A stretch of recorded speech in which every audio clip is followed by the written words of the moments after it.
c'est une Je conversation. vais te consulter un psy. Elle est plus valable aujourd'hui, quoi. Avocat du diable. Donc le thème du jour. Mais c'est fou. Mhm. Ah ouais, waouh. Totalement en contradiction avec ce que tu Genre, viens de très dire. détendu. C'est pour ça que je suis en prison.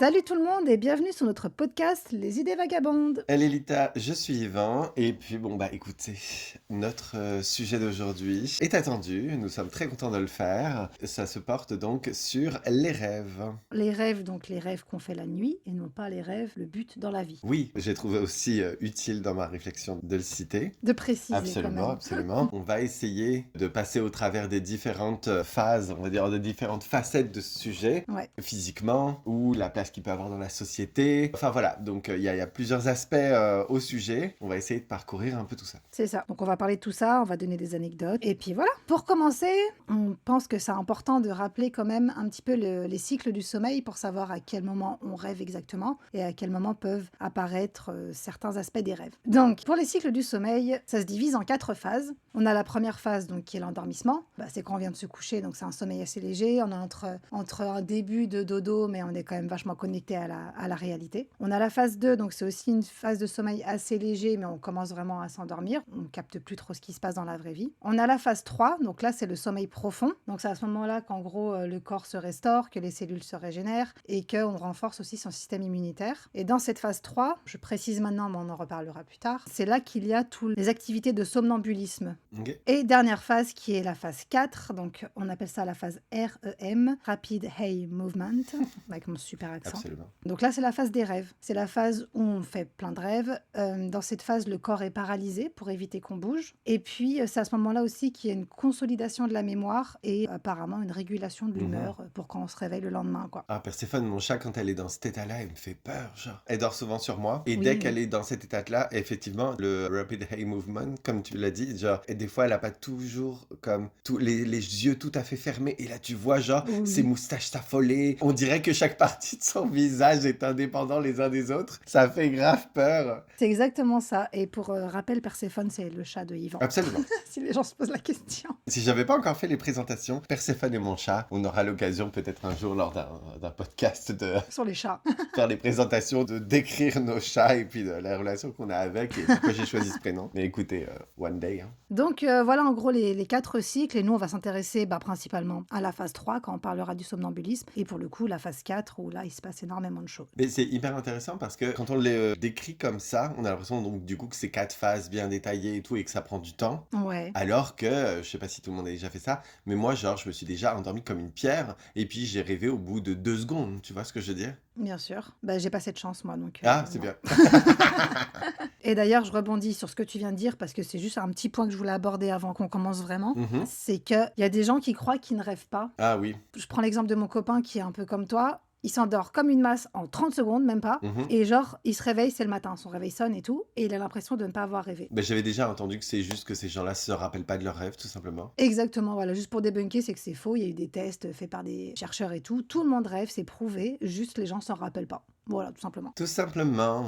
Ben, moi, un truc que je trouvais hyper intéressant, et c'est ici que je vais le caser, je trouve que c'est un lien hyper intéressant, c'est que pour moi, il y a peut-être aussi une construction de la société qui est faite autour de notre rythme de sommeil. Oui. Dans le sens, par exemple, quand tu vois certains animaux qui ont des façons différentes de s'endormir, par exemple les dauphins, qui ont genre une utilité quand même à remonter, respirer et tout, et que du coup, qui peuvent pas avoir l'intégralité de leur cerveau qui dort en même temps, Ouais. et ben sachez que c'est possible pour les humains. Je sais plus si ça porte un nom précis ou pas, mais moi c'est quelque chose que je fais beaucoup. C'est ce que j'appelle mes siestes flash. Par exemple, moi j'ai comme un état de sommeil alternatif. Faut le savoir, vous allez découvrir quelque chose sur ma vie qui est très intéressant, mais le sommeil est un sujet chez moi, vraiment. C'est-à-dire que, tu sais, on vient de dire que je me suis déjà endormi comme une masse, oui, mais c'est quelque chose qui arrive vraiment très rarement, parce que moi pour dormir, comme j'ai un cerveau qui réfléchit absolument tout le temps, moi j'ai beaucoup d'imagination, je ferme les yeux, c'est un film le délire, donc essaye de t'endormir au cinéma, je veux dire, c'est un petit peu plus compliqué, même s'il y en a qui y arrivent. Enfin bref, moi ça tient mon attention éveillée, hein, tu peux pas fermer les paupières sur ce que tu imagines, donc c'est un petit peu plus compliqué, et donc moi j'ai recours à l'auto-hypnose pour m'endormir. Ok. Sous forme d'audio, du coup. Ouais, absolument, tout à fait. C'est-à-dire que dès que moi, je me suis vraiment comme auto-réglé là-dessus, dès que j'entends de l'eau couler, je m'endors. Ah, trop drôle. Ouais, c'est drôle. Par contre, ça peut avoir des petites conséquences dans la vie. Genre, s'il pleut, j'ai un down de ouf, tu vois, par exemple. Ah, waouh, Ouais. Ah OK. oui, non, non, je suis très très bien réglé là-dessus. Et c'est très drôle, ça, il y a des petites anecdotes dans ma vie en mode quand je vais dormir chez des gens et que je les préviens pas, et ben des fois, genre, ils se réveillent en pleine nuit avec un son d'eau qui coule et ils sont en mode, oh my god, il y a une fuite quelque part, il y a quelque chose qui marche pas. Ah ouais, parce que tu mets pas d'écouteurs. Pas toujours. Non, mais en fait, tu sais, genre, je dors souvent la tête sur le côté et tout, et d'avoir des écouteurs, je trouve ça très inconfortable. Ah clairement. Dormir avec des écouteurs, ça me gonfle, donc non, généralement, c'est pas le cas. Sauf si vraiment la personne, elle me dit que ça la dérange et tout, je vais le faire. Mais sinon, non, je le fais pas. D'accord. Ouais, parce que j'avais déjà essayé des techniques comme ça aussi, mais pareil, des écouteurs, enfin, c'est juste pas possible, quoi. Et puis même, quand tu commences à t'endormir, le son devient de plus en plus fort, ça te dérange pas? Non, du tout, zéro. Non, c'est vraiment que dès le moment où je mets le son, je suis endormi de vraiment très très rapidement derrière. Waouh, c'est ouf. Ça marche vraiment très très bien. Et voilà, moi j'ai recours à l'auto-hypnose déjà de base pour m'endormir tous les soirs, donc Ok. c'est déjà un peu spécifique. Il faut savoir que moi dans la vie, hors ça, je dors très peu. J'ai des cycles de sommeil en général qui vont de... enfin, c'est pas des cycles de sommeil, c'est faux ce que je dis.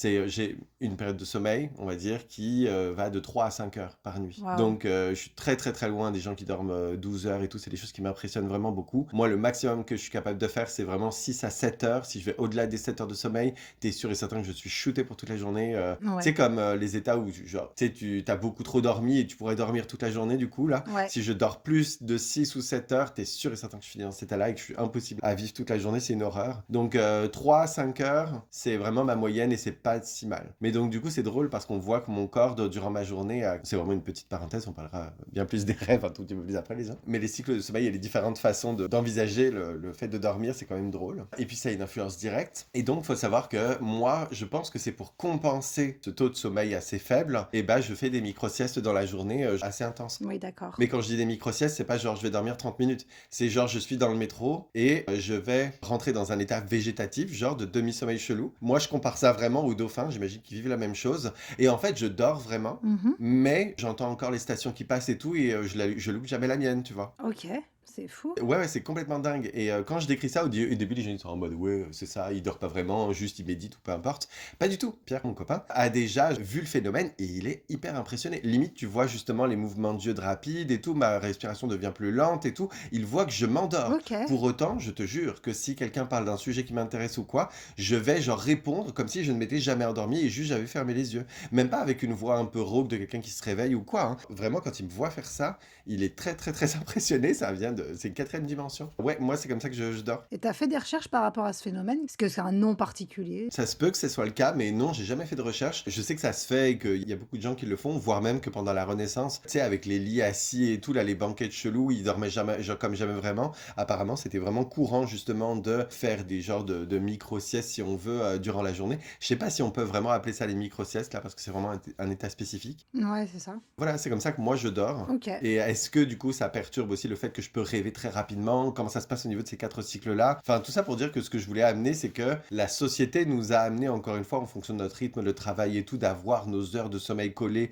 et donc le sommeil organisé de cette façon. Ouais. Je pense sincèrement que même biologiquement, physiquement, il y a d'autres schémas possibles. Ah bah de toute façon, chacun s'adapte et dort à l'heure qu'il peut, comme il veut, le nombre d'heures qu'il peut et le nombre d'heures qu'il veut aussi. Enfin, chacun s'adapte, quoi. Parce que moi, j'avais parlé à un médecin du sommeil parce que j'avais aussi des gros problèmes de sommeil. Depuis que je l'ai vu, ça va beaucoup mieux. Et elle m'a dit que théoriquement, on devrait se coucher quand le soleil se couche et se lever quand le soleil se lève. Comme faisaient les hommes préhistoriques à l'époque, quoi. Mhm. Mais bon, ça c'est la théorie. Enfin, en pratique, jamais je fais ça. Et je suis pas sûre que beaucoup de gens fassent ça non plus. T'imagines l'hiver, à 5h30, tout le monde au dodo. T'imagines? Mais et puis ça vient contredire une, je sais pas comment, on peut pas appeler ça un fait, mais je pense que c'est une notoriété publique. En fonction de la personnalité de chacun et du fonctionnement de chacun, on sait qu'il y a des gens qui sont bien plus nocturnes que diurnes. Ouais. C'est-à-dire que moi, par exemple, genre la nuit, justement, pourquoi je dors peu, c'est parce que je suis très très actif la nuit. Moi, j'ai l'impression d'être claqué toute la journée et je subis ma journée de travail. Par contre, dès que le soleil se couche, eh bien, genre mon cerveau devient hyper actif et tout. Je crée tout un tas de choses et tout. Je suis quelqu'un de très créatif et il paraît que c'est justement un rythme de vie noctambule comme ça qui correspond vraiment particulièrement à des gens créatifs. Ouais, bah, je suis comme toi, vraiment la journée, je suis un peu pas stone, mais voilà. Mais dès que le soleil se couche, je sais pas, j'ai trop la pêche, quoi. Et j'ai envie de faire plein de trucs, et je fais plein de trucs, et je suis du style à me coucher tard. Le soir, je me couche pas avant minuit, minuit et demi tous les soirs, quoi. Par contre, je dors bien plus que toi, hein. Ouais, c'est ça. Moi, je vais toujours m'endormir vers 2 ou 3 heures du matin minimum. Ouais, non, ça, je pourrais pas, parce que je serais éclataxe le lendemain si je faisais ça toutes les nuits. Non, moi, il me faut, pour le coup, il me faut au moins, aller entre 8h et 9h30 de sommeil, quoi. En dessous de 8h, ça commence à être compliqué. Ah ouais, oh, je suis impressionné. Et je sais que c'est la moyenne. Et encore, ça va, parce que quand j'étais gamine, je dormais 12 heures. Hein. Je vis avec, j'allais dire une marmotte, mais c'est plutôt un ours polaire en hibernation. C'est vraiment très très impressionnant de voir à quel point il dort. Il y a un autre facteur qui me vient en tête du coup, c'est que l'intérêt ou les passe-temps qu'on peut avoir, etc., modifie énormément ce rythme-là. Ah bah ouais. Il y a beaucoup de gens qui prennent le sommeil pour de la procrastination, c'est-à-dire que quand t'as pas envie de faire quelque chose ou que t'es ennuyé par quelque chose, tu t'endors. Oui, il y a beaucoup de gens qui disent aussi, bah, moi je dormirai quand je serai mort, gna. Ouais, c'est ma phrase Bah un peu. écoute, ah bah voilà. Quand les gens me disent «Ah, mais tu dors vraiment pas beaucoup, nanana, comment tu fais pour faire subir ta journée?» C'est une phrase de facilité, hein. Bah après, chacun fait comme il veut, mais tu vois, au-delà du fait que j'ai besoin de dormir, j'adore dormir. Mhm. Souvent, c'est par phase, ou genre des fois, j'ai qu'une hâte, c'est d'aller dormir parce que j'adore rêver. J'adore ça, genre c'est Ah une ouais, activité de la journée pour moi. Go, on va rêver, c'est trop c'est bien, quoi. fou, j'adore. Donc j'ai hâte d'aller me coucher, tu C'est vois. vraiment drôle. Moi, le sommeil, c'est une perte de temps. C'est-à-dire que je me dis tout le Ah temps, ouais. Yvan, si tu ne dormais jamais tout au long de ta vie, t'imagines que tu pourrais doubler le temps que tu passes dans ta vie et toutes les activités, ce que tu as le temps de produire, etc. Tu pourrais doubler tout ça, ça serait énorme. Donc pour moi, j'ai tout le temps l'impression que le sommeil, c'est vraiment comme du temps gâché pour moi. Ouais, ok, je vois. Alors que j'adore dormir, c'est pas le problème, tu vois. Et puis, ben, moi, ce que j'aime bien faire, c'est un peu le sommeil refuge. C'est-à-dire que quand j'ai des problèmes dans la vie ou des choses comme ça, je vais dormir et en mode, tout ça, ça va s'arrêter. Ça va m'accorder une petite pause psychologique, là. Et puis, demain, peut-être que ça sera un autre jour et que tout se sera évanoui, j'en sais rien. Mais en tout cas, quand j'ai des problèmes, que tout s'arrête maintenant. Et donc, aller dormir, c'est une très bonne solution. Mais surtout que ça peut être grave utile parce que, je sais pas si on en reparlera plus tard, mais parce que ça arrive souvent, enfin souvent, ça peut arriver de se coucher avec un problème. On attend une solution, mais on n'a pas de solution à ce problème. Et quand tu te réveilles le lendemain, tu as trouvé la solution. Inconsciemment, en dormant, je sais pas, la solution, c'est débunker ou tu as eu des idées, des machins. Donc, en vrai, le sommeil, ça peut être grave utile aussi pour ça, pour trouver des solutions. Ouais, il y a pas mal de savants dans l'Antiquité grecque qui considéraient justement le sommeil, mais on y reviendra, comme un accès à l'inconscient. Ouais, Et que dans ton inconscient, en fait, il y a toutes les solutions et il suffit exactement. de s'endormir pour y avoir accès. Il y a une petite anecdote que j'aime beaucoup et que je trouve drôle. C'est le fait que, à quel point c'est une légende urbaine ou à quel point c'est un vrai personnage qui faisait ça, je ne sais pas, mais en tout cas, j'avais déjà lu ça. C'est donc que il y a des savants qui pouvaient avoir un problème, donc chercher une solution. Et donc, du coup, ils prenaient une assiette creuse. Mhm. Ils la retournaient en fait sur la table et ils s'endormaient avec leurs questions en tête et avec une cuillère en fait à la main suspendue au-dessus de l'assiette et que quand tu t'endors et que la cuillère tombe sur l'assiette et ben du coup en fait ça te réveille et que tu te réveilles avec la solution. J'avais déjà entendu cette petite anecdote. Ok, à tester. J'ai un doute, mais à tester.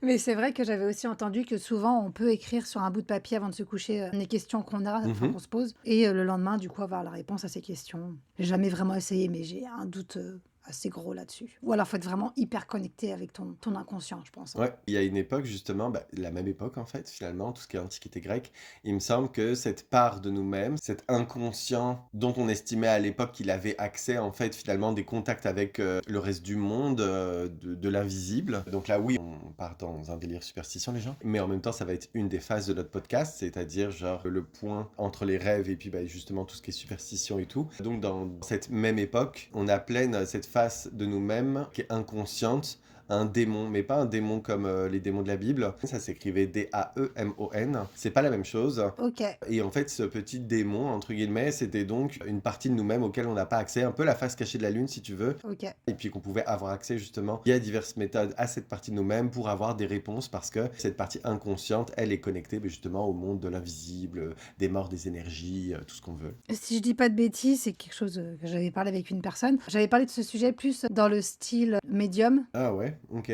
Comment font les médiums pour trouver des réponses, tout ça. Bon, ça, c'est un sujet un peu, voilà. Et en gros, elle me disait qu'en fait, ils se connectent à l'éther. Donc, en gros, cette connexion que tu parles, qu'on a avec la terre, les esprits, tout ça, Mhm. on appelle ça l'éther. C'est se connecter à ce truc et piocher les réponses dans ce truc. Ça vient pas de la mythologie nordique, ça, l'éther? Aucune idée. J'en sais rien. Mais en tout cas, j'avais déjà entendu dans une classification des éléments, je crois, genre eau, feu, terre, air, et que autour de ça, il y avait l'éther. Ah bah, certainement. J'avais déjà entendu ça quelque part, effectivement. Bah, en gros, voilà, le cerveau se connecterait à cette fameuse éther, enfin le cerveau, l'inconscient pour le coup, pour piocher les réponses dont il a besoin. Ça, en vrai, j'y crois de ouf, mais après, ça demande beaucoup de pratique, je pense. Ouais, c'est vraiment un autre sujet là, mais ça veut Ouais. dire que la meuf, c'est pas sixième sens, quoi. Elle se trimballe pas dans la rue et elle voit ou elle entend des trucs, quoi. Non, ça marche pas exactement comme ça, mais faut se concentrer un peu, quoi. On va se recentrer. Voilà, recentrons-nous sur les rêves. Moi, je voulais, comme avant, d'entamer un pavé un petit petit peu plus spirituel justement et la vision qu'on a des rêves dans la culture. Peut-être m'intéresser un petit peu plus à la phase des faits, la façon dont ça a été analysé jusque-là, on va dire. On a démarré très scientifique fait avec nos phases de sommeil. Je trouvais intéressant de continuer là-dessus. Mhm. Tu savais que les rêves avaient déjà été très analysés en psychologie, par exemple? Ouais, de ouf. Bah, si je dis pas de bêtises, alors je sais pas si on parle de signification des rêves ou des rêves en général, mais c'est Freud qui avait commencé à faire des trucs sur les rêves. Et ben c'est drôle parce que Freud a été intéressé par le sujet, mais finalement a été très fâché par le sujet. Il y avait une pseudo-rivalité entre lui et Jung, tu connais? Ouais, Carl Jung. Absolument. Ouais, j'ai fait des recherches. Je vois ça, je vois ça. Moi, personnellement, c'est vraiment quelqu'un que j'aime beaucoup, qui m'a vraiment beaucoup, beaucoup intéressé. J'ai lu ses livres que j'ai trouvé très, très compliqués. Faut s'accrocher à son cerveau Ok. là pour pas qu'il s'en aille. J'ai vraiment, vraiment aimé. Il y a pas mal de vidéos sur YouTube qui vulgarisent un petit peu son œuvre. Attention à la Ok. vulgarisation parce que des fois, la personne qui vulgarise réduit un peu l'œuvre au travers de ce qui l'inspire lui. Donc le filtre Ouais. des informations n'est pas toujours le bon. Mais en tout cas, voilà, ça rend le travail de Jung un petit peu plus accessible. Donc si ça vous intéresse, c'est un petit peu plus facile à lire. Et pour le coup, lui, pourquoi il est hyper intéressant, c'est que Freud, lui, en fait, était très sur l'inconscient expliqué par le côté extraverti de la vie. C'est-à-dire que c'est des données physiques, par exemple, qui pouvaient avoir des conséquences sur notre psychologique. Mhm. Lui, il était beaucoup axé sur la sexualité et tout.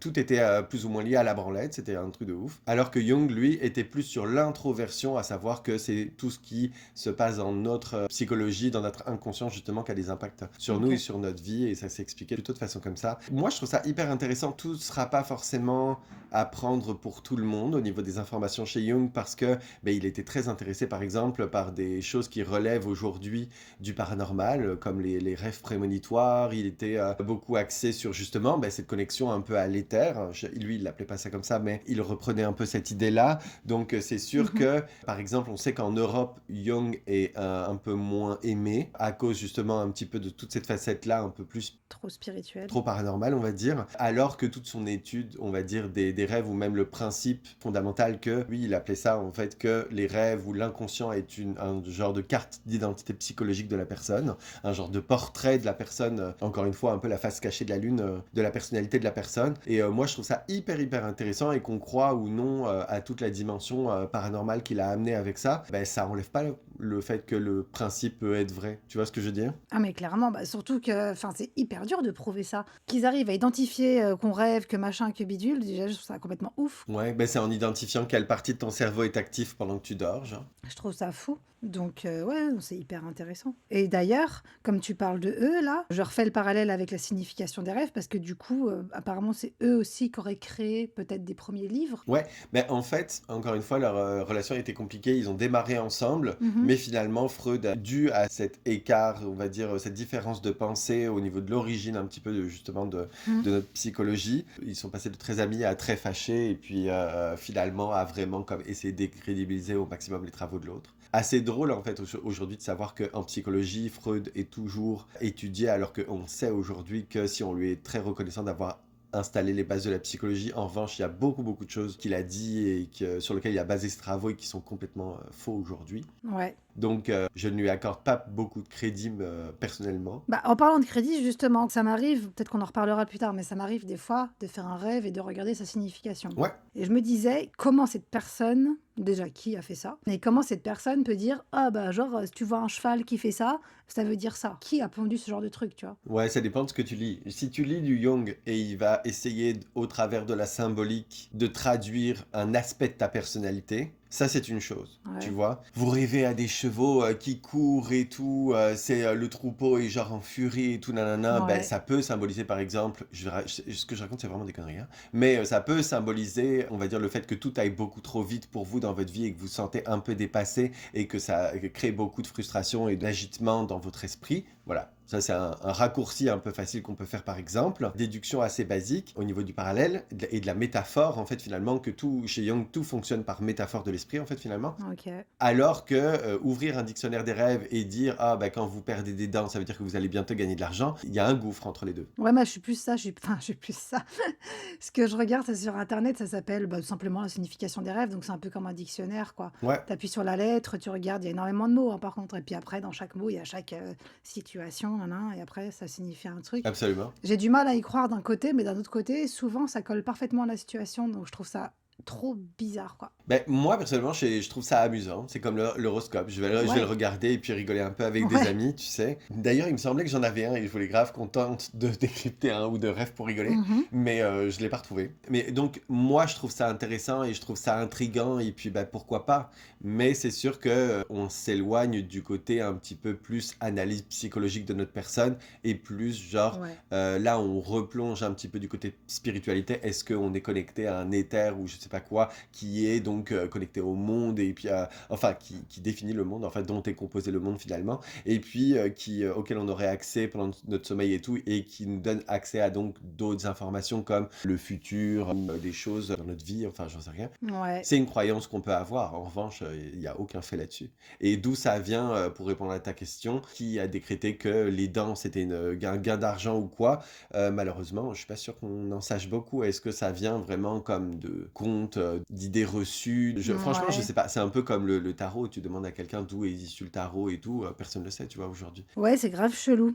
Parce que j'ai un exemple très précis. Vas-y, let's go. Et du coup, là, j'ai demandé directement à l'IA, je fais beaucoup ça, parce que c'est un rêve tellement chelou que je n'ai pas trouvé cet exemple dans mon dictionnaire, quoi. Ok. Et en gros, mon rêve, je l'ai souvent fait, mais à des périodes bien précises, ce qui fait que ça correspond à sa signification. C'est des rêves qui me traumatisent, c'est des cauchemars en fait. Genre, j'ai des cheveux dans la bouche, tu vois, comme une corde de cheveux Ah. dans la bouche. Hmm. C'est horrible. Ouais. Et je tire dessus Ah, oh comme my god, ça, ok.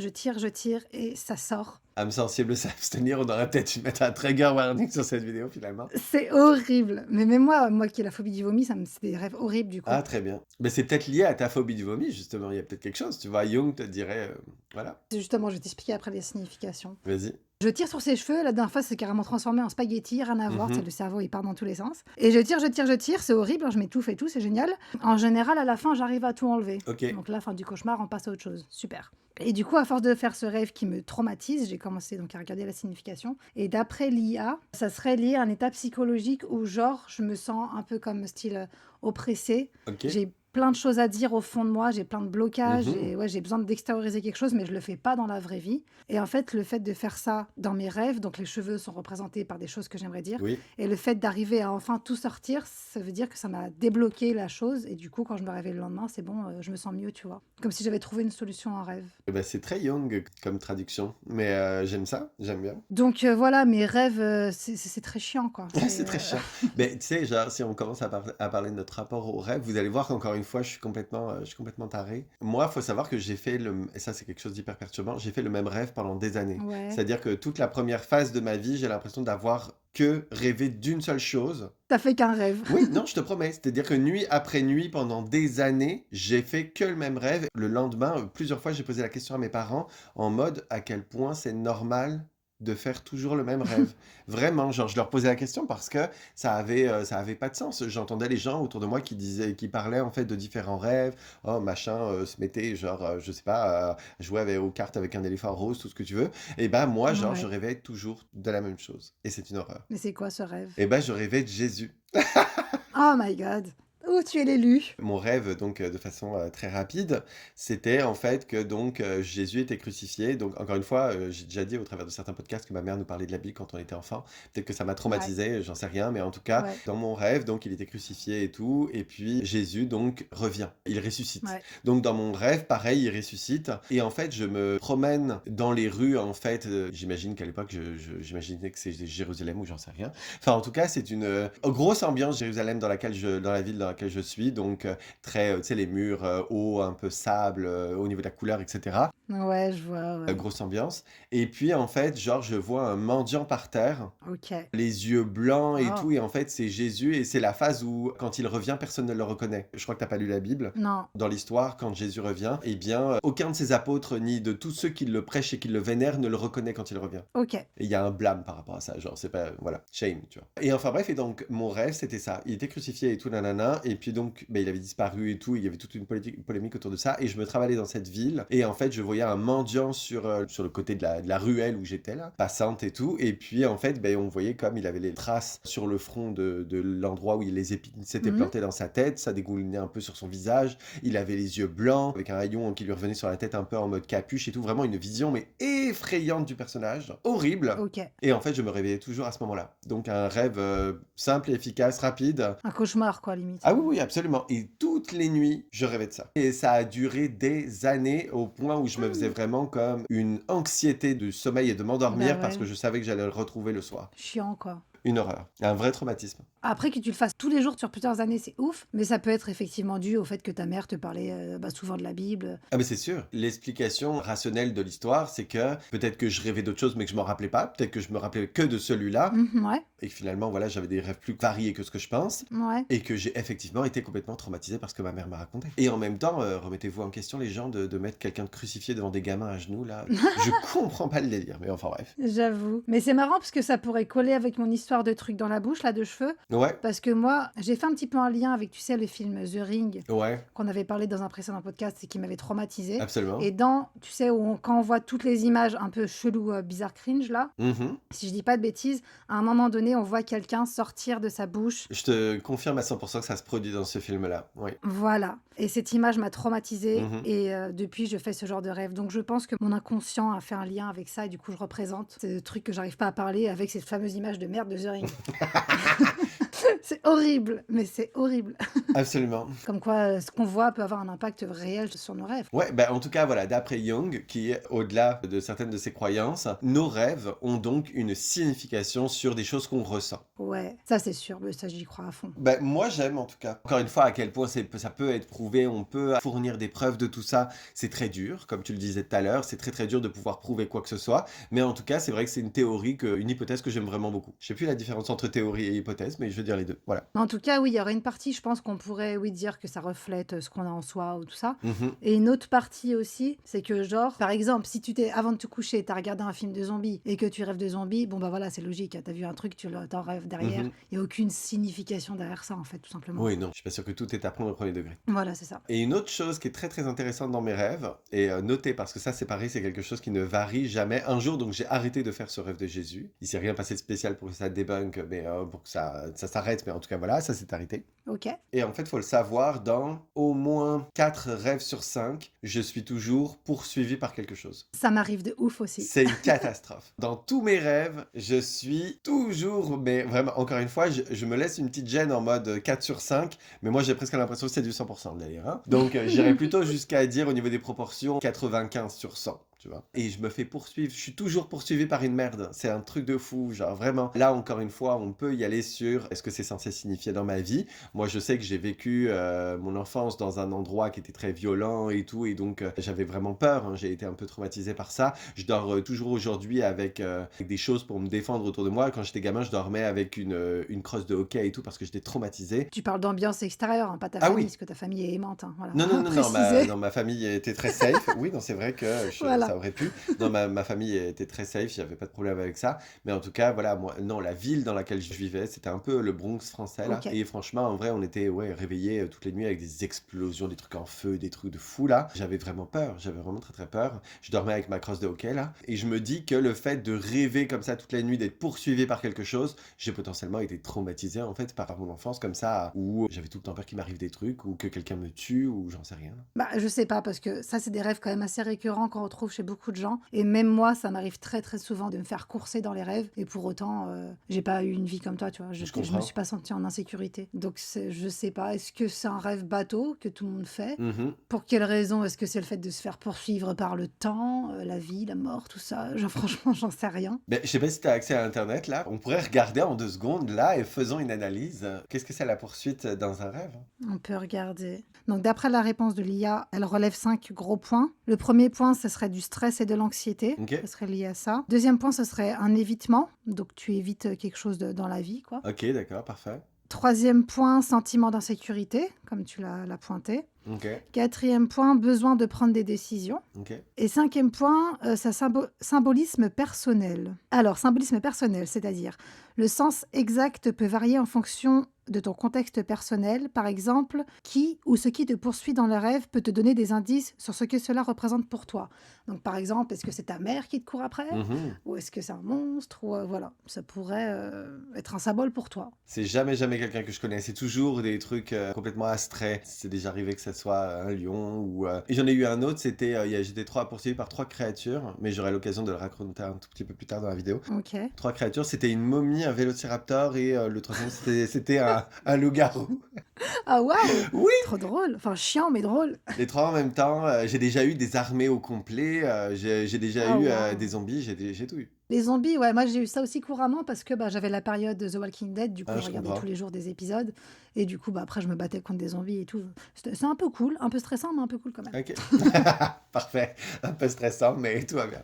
Et d'ailleurs, une question que je vais te poser, est-ce que toi tu arrives à courir dans tes rêves? Genre vraiment tu cours comme dans la vraie vie? Alors, je vais mettre une autre information, on va dire, dans la boucle, et ça va varier, on va dire, la façon dont on le voit, pour répondre à ta question à toi. Ouais, C'est que déjà, est-ce qu'on rêve à la première ou à la troisième personne? Il y a des gens qui rêvent pas pareil. ouais. Donc moi, personnellement, je suis jamais, jamais, jamais à la première personne dans mes rêves. Je suis toujours à la troisième personne. Donc tu te vois de l'extérieur? Absolument, tout à fait, toujours. Ok, Ça déjà, c'est une nuance qui est hyper intéressante pour moi. Il y a ça veut dire quelque chose sur les gens. Je sais pas quoi, mais en tout cas, genre, ça signifie forcément quelque chose. ouais. Et donc moi, je me vois toujours à la troisième personne dans mes rêves. Et oui, quand je me vois de l'extérieur comme ça, je peux courir par contre. Absolument. Ah, bah, c'est peut-être ça. Moi, c'est un mix des deux, hein. Des fois je suis à la première, des fois je suis à la troisième. Je suis quand même vachement souvent à la première. Mhm. Et je n'arrive pas à courir. Vraiment, c'est comme si quelque chose me ralentissait. J'arrive pas à courir Ah, c'est vite. drôle. Et c'est horrible. Comme si quelque chose m'arrêtait. Et pareil, donc il y a la course que j'arrive pas à faire. Je n'arrive pas à me battre. Si je veux mettre une baffe à quelqu'un, ça arrive souvent que je m'embrouille dans mes rêves. Ah ouais? Je n'arrive pas à me battre, comme si quelque chose me retenait. Je sais pas pourquoi. Ah moi, oui, hein, laisse tomber. Ah ouais? Ah moi, les trucs qui me poursuivent en général, ils finissent par regretter, hein. Bah, j'arrive à tuer des bonhommes, hein, des monstres et tout, j'y arrive. Mhm. Mais vraiment en bagarre physique, mettre une baffe, je sais pas, on va dire à une copine, je n'y arrive pas dans mon rêve. C'est drôle, hein? Ça me retient. C'est horrible. Un autre truc, c'est que je n'arrive pas à prendre de photos. Mhm. Genre, des fois, je fais des rêves de ouf, et dans mon rêve, je suis là, waouh, faut trop que j'enregistre ça en photo ou en vidéo pour pouvoir regarder plus tard, comme je crois que c'est la vraie vie. Et ça marche pas. C'est drôle. J'arrive pas. Ou quand je veux visionner, bah, je peux pas visionner. Ok. Genre, c'est impossible, tu sais. Ouais. C'est ouf, ça t'a jamais fait ça? Non, jamais. J'ai jamais essayé de prendre de photos devant mes rêves. Tu sais, je suis poursuivi, j'ai pas le temps de prendre les photos du paysage, hein. J'avoue. C'est vrai. Bah, moi, j'ai grave le temps selon mes rêves. C'est vraiment Peace and Love, donc j'ai grave le temps. Ok, bah, parfait. Mais je viendrai te rendre visite dans ces cas parce que laisse tomber. Est-ce que j'y arrive pas parce que bah, le cerveau, c'est un rêve, donc il va pas retenir ce que je suis en train de voir dans mon rêve présent. Mhm. Donc il peut pas capter en fait ce moment présent. Je sais pas, c'est trop bizarre. Mais c'est hyper frustrant aussi du C'est coup. drôle. Vraiment, c'est amusant. Ah d'ailleurs, est-ce que tu as déjà rêvé que tu étais mort? Alors ça, non. J'ai beaucoup, beaucoup entendu le fait que certaines personnes, genre, rêvaient au complet de se faire tuer et tout, nanana. Moi, c'est jamais, jamais, jamais arrivé. J'ai jamais rêvé que j'étais mort. Eh ben moi non plus. Et en discutant à l'époque avec je ne sais plus qui, ou je sais plus où j'ai vu ça, quelqu'un avait dit, alors du coup c'est certainement faux, quelqu'un avait dit qu'on ne peut jamais rêver qu'on est mort parce que en gros ça voudrait dire qu'on serait mort dans la vraie vie en fait. Ce rêve normalement on peut pas le faire. J'avais déjà entendu quelque chose de similaire en mode, genre, Ouais, dans les rêves, tu ne peux pas mourir, genre. ouais c'est ça. Donc moi, effectivement, si on me pose la question, mon vécu va dans ce sens. Par contre, j'ai déjà eu une ou deux personnes au cours de ce genre de conversations similaires qui m'ont dit que eux, c'était déjà arrivé. Mais à quel point c'était des gens qui adorent se mettre au centre de l'attention et être un peu dans la contradiction tout le temps, là. On les connaît, ces gens-là, ça arrive. Donc à quel point ils ont voulu être uniques, je ne sais pas, mais ça se peut. Ouais, parce que moi j'ai un pote, j'avais pas le ça avec un pote à l'époque, et lui il avait déjà rêvé qu'il était mort dans un cercueil, Mhm. sauf qu'il se voyait mort, donc il était encore à la troisième personne, il y avait de lui en fait dans son rêve finalement. Donc finalement il était pas mort quoi, tu vois. Et je crois qu'il y a une nuance à faire entre le fait de se voir mort, genre rêver qu'on est mort, Ouais, ou rêver qu'on meurt. ouais voilà. Genre, je crois que c'est ça. Je crois qu'il y a une nuance à faire entre les deux. Je pense que tu peux rêver que t'es mort et que tu vis une vie de mort, etc. Bref, t'es mort. Par contre, je pense que le fait, cette impossibilité, celle dont on parle, je pense que c'est le fait que tu ne peux pas mourir. Genre, l'acte de mourir, Ouais, tu peux c'est pas ça. rêver de le faire. Bah, encore une fois, on n'est pas sûr, ça se trouve, oui, mais j'ai déjà entendu ça aussi. Bah, en tout cas, toi, tu l'as jamais fait, moi non plus, j'ai jamais fait ce genre de rêve. J'ai beau tomber d'un building, je meurs jamais, hein. Mon rêve change, quoi, c'est tout. Ouais, ouais, c'est ça. Non, mais tu sais, moi, en Donc, plus, je suis toujours plus ou moins le héros du truc, hein. Donc, clairement, quand il arrive des choses négatives et tout, je suis toujours capable de réagir. Donc, ouais, t'es en mode guerrier dans tes rêves, toi. bah, guerrier, tu sais, quand tu cours, faut voir le guerrier que t'es. T'as pas le choix, tu vois. Bah oui, faut bien te battre. Mais Mais oui, bon, il y a un moment, effectivement, il a fallu que je développe une certaine combativité. j'avoue. Ok, bah ça c'est cool. Après, il y avait un autre point. Juste que moi, ça m'arrive souvent. Bah, c'est genre que t'as beau être dans un rêve, tes phobies, elles sont quand même là et limite en fois 10 000, quoi. Genre, si t'as peur des araignées, bah, tu vas faire des rêves de ouf avec des araignées. Mhm. La claustrophobie, tout ça, c'est des rêves qui reviennent souvent, que je suis claustrophobe ou que je me noie et tout. Et je trouve ça un peu abusé, quoi. Il y a un moment, on aimerait bien dormir tranquillement sans avoir des phobies qui ressurgissent, quoi, tu sais. Je comprends. Moi, c'est pas le cas. Mes phobies viennent pas. Mais Ouais, est-ce que t'en as? bah oui, quand même. Je peux pas m'imaginer enfermé dans un cercueil, par exemple. C'est pas le fait que ça soit un cercueil, parce que ça oriente sur la peur de la mort ou j'en sais rien, alors que c'est pas le cas. Hmm. Mais c'est plutôt d'être enfermé quelque part, d'être restreint là. T'es claustrophobe? Tu peux me mettre dans un ascenseur autant que tu veux et tout, j'en ai rien à foutre, tu vois, on peut même être bloqué. Ok. Enfin, j'ai vraiment j'ai pas de problème avec ça. Mais c'est vraiment le fait d'être restreint dans mes mouvements. Tu sais, j'ai cité un cercueil parce que ben, tu peux même pas comme déplier le coude, les Ouais. bras et tout, t'es bloqué, tu vois. Enfin, j'imagine, j'ai jamais été dans un cercueil. Tu sais, j'ai déjà vu aussi dans le bondage, là, il y a des gens qui sont. Je parle pas du fait d'être attaché, alors ça, oui, j'avoue que je suis pas fan, mais il y a le fait, tu sais, il y a des gens qui se mettent comme dans des housses mortuaires là, et puis tu aspires tout l'air. Ils aspirent tout Oh, l'air et donc du coup ils sont plus capables de bouger mais un seul cil, rien du tout. Et mon ils Dieu. respirent pur qu'avec une paille. Oh, non mais... T'as jamais vu ce genre de truc? Non. C'est littéralement le fait de se mettre sous vide, genre comme un aliment Ouais, et ouais, tout, je c'est vois. d'être sous vide quoi. T'as Mhm. jamais vu ça? C'est impressionnant. Non. Et moi, genre, ça vient me chercher un truc de fou. Genre, ça, là, pour le coup, tu me fais ça, genre, je deviens fou tellement, genre, ça me terrorise. Eh bah, c'est hyper intéressant que tu parles de ça parce que justement, on va peut-être trouver une signification à ça. Mais j'ai pas rêvé de ça, par contre. J'ai jamais rêvé de ça et j'ai jamais retrouvé ça dans mes rêves, rien du tout. Ouais, mais c'est une phobie. Ah oui, absolument, oui. Moi, désolée, du coup, on divague un peu. Juste, j'explique ça.